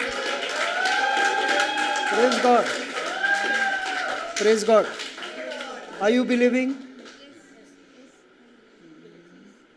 आप भी बिलीव करते हो? खत्म. सिर्फ इतना बोलना है, यीशु आपके गांव से मेरा पति बिल्कुल चंगा हो चुका है. आपको बोलना है, thank you Jesus, by the wounds of Jesus my father is completely healed. Simple. ज़्यादा कुछ बोलना नहीं, इतना ही शब्द बोलना है. 4th स्टेज कैंसर का एक बहन आई थी. तीन बार आई. 4थी बार डॉक्टर खुद ढूंढने लगा, फिर भी मेडिकल रिपोर्ट में उसको कुछ भी नहीं मिला. वही इनके साथ भी होगा. डॉक्टर ढूंढने की कोशिश करेगा लेकिन कैंसर मिलेगा नहीं, क्योंकि कैंसर यीशु ने अपने क्रूस पे ले लिया है. Praise God.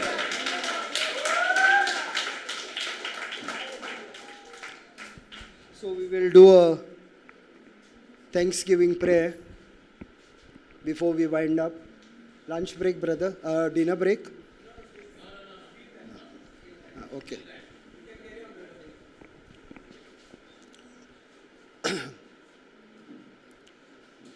So now the word of God is active and alive. I'm guaranteeing you, this brother, when he goes for the medical, there won't be any cancer in his body.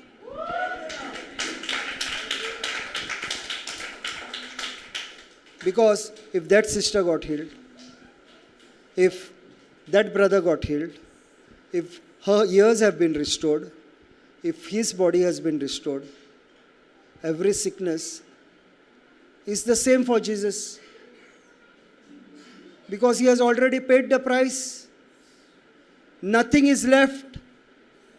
I only believe and receive. See, when I'll give you one example.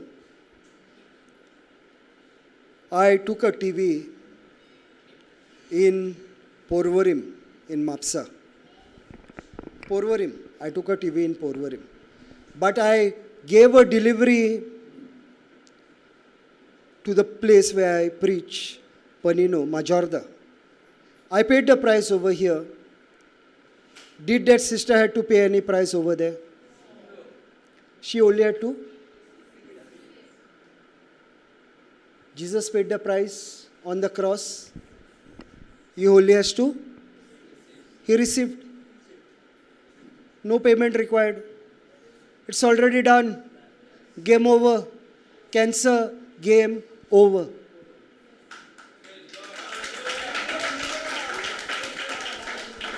Very simple. I am telling you, it is already done. I don't have to pray anything. I only have to believe. I paid the price over here for the TV. She received it. Nothing was required. Nothing was required. Not even the receipt was required. Because the address was given, they delivered it. Now we believed what Jesus said. We believe for this brother. And so many people of faith came and laid the hand. And we believe. Because what God said, it is not what we are saying. The word of God is eternal. It has to come to pass. Praise God. Hallelujah. Thank you, Jesus. So therefore, my dear brothers and sisters, we have learned something.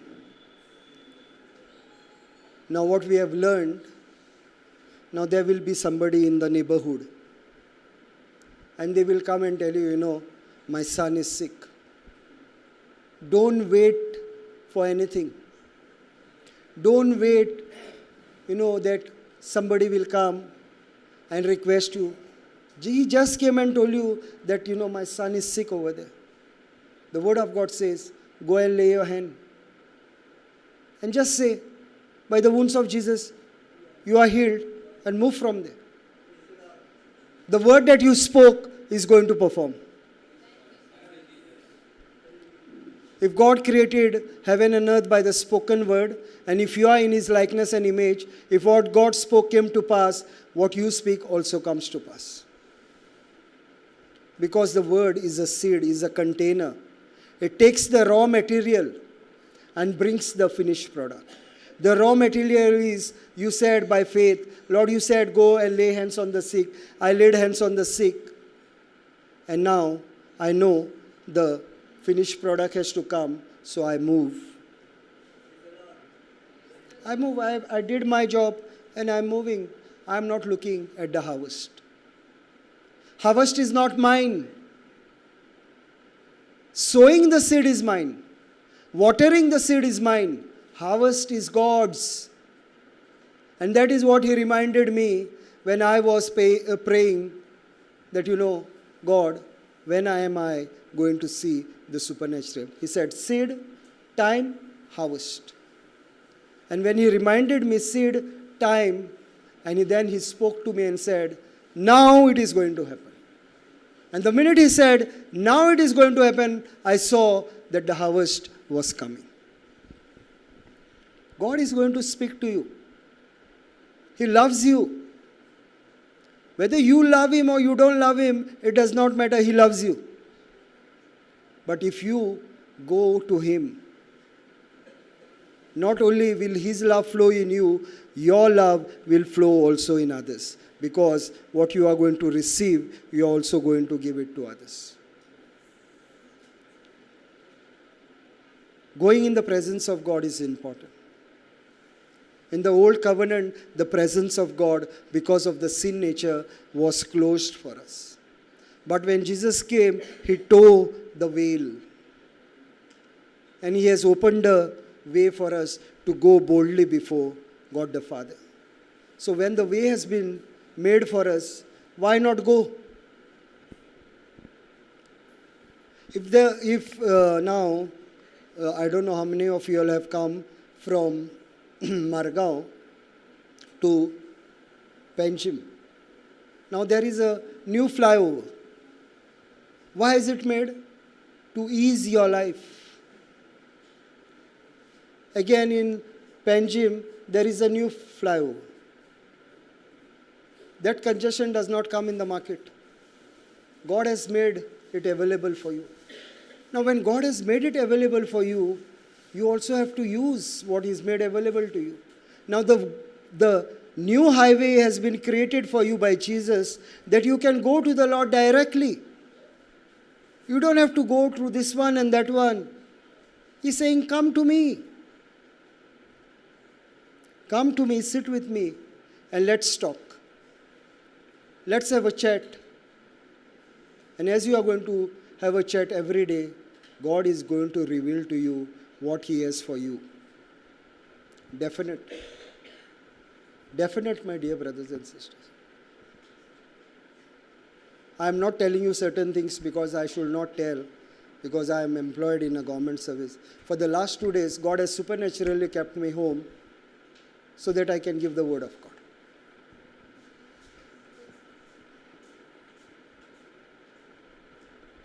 Supernaturally. That is how it works. When you go before God, God clears everything for you. Because Jesus is the way. There is no other way. The only way is Jesus, and Jesus alone. And many a times, my dear brothers and sisters, we are showed many other ways. No, there is no other way. There is only one way, and that is Jesus. He is the way, the life, and the truth. There is nothing else. No in between. No shortcuts. Jesus is the only way. And that is why He went to hell to give you heaven. If you had not experienced hell, you would have experienced the hell. But He took the hell, He took that, He took that leap into the hell so that you don't have to go to hell. He made a way for you, direct, new bridge to heaven. So now I walk in Him and I am in heaven.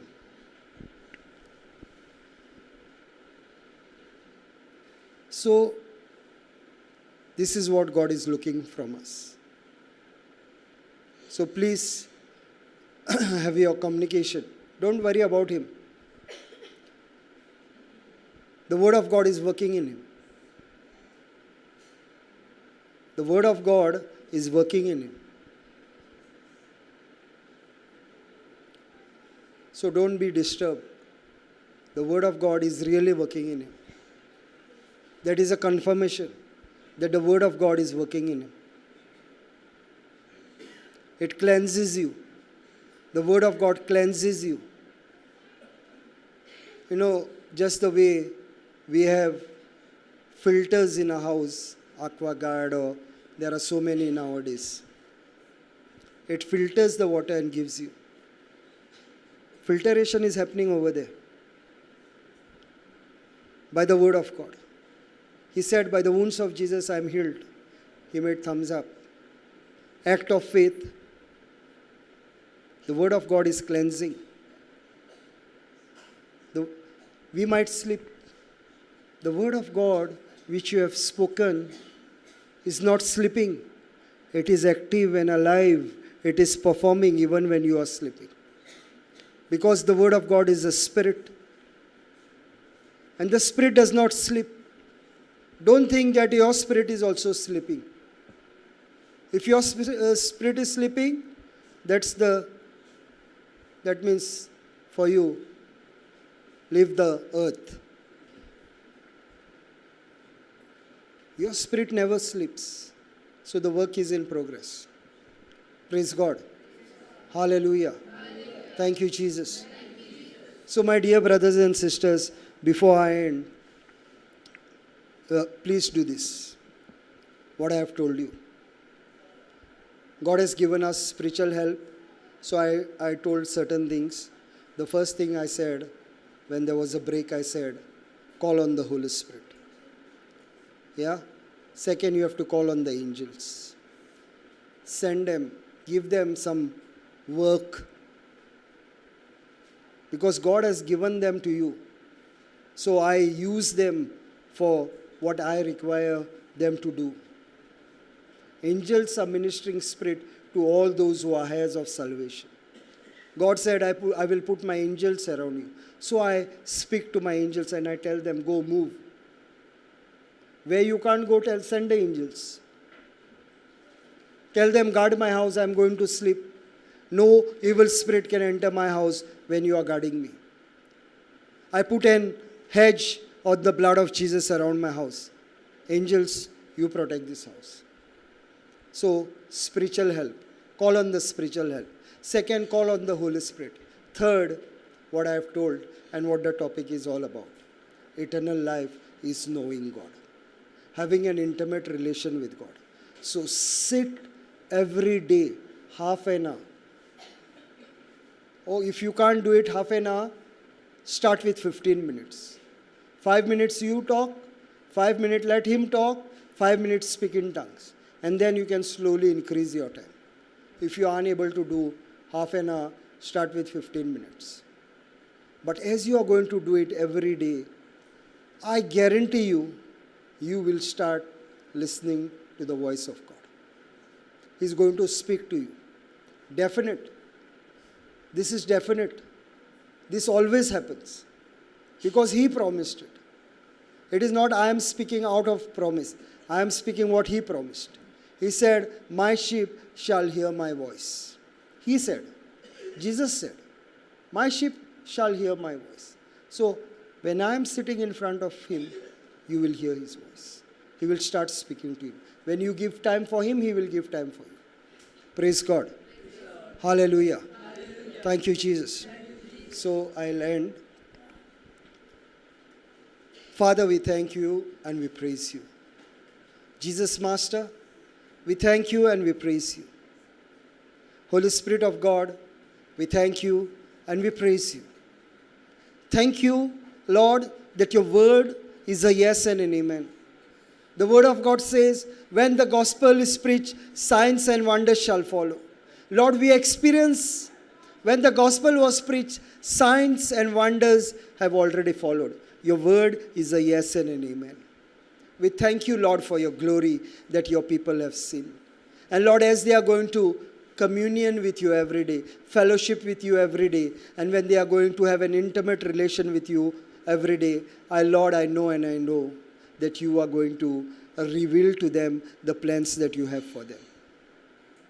Thank you, Lord, that you are opening their spiritual eyes and their spiritual ears, that they may listen to you every day when they come in your presence and when they speak with you, Lord. And Lord, I release the same anointing that you have blessed me with, Lord. That they are not only just the hearers of the word of God, but they are the doers of the word of God. They have the love, joy, peace of the Holy Spirit, Lord. Every gift of the Holy Spirit is theirs, Lord. The gift of healing, the gift of miracle, the gift of faith, the gift of speaking in tongues, the gift of interpretations of tongue, the gift of discerning of spirit. Thank you, Lord, that all these gifts they have received by faith. Lord, by faith you gave righteousness to Abraham.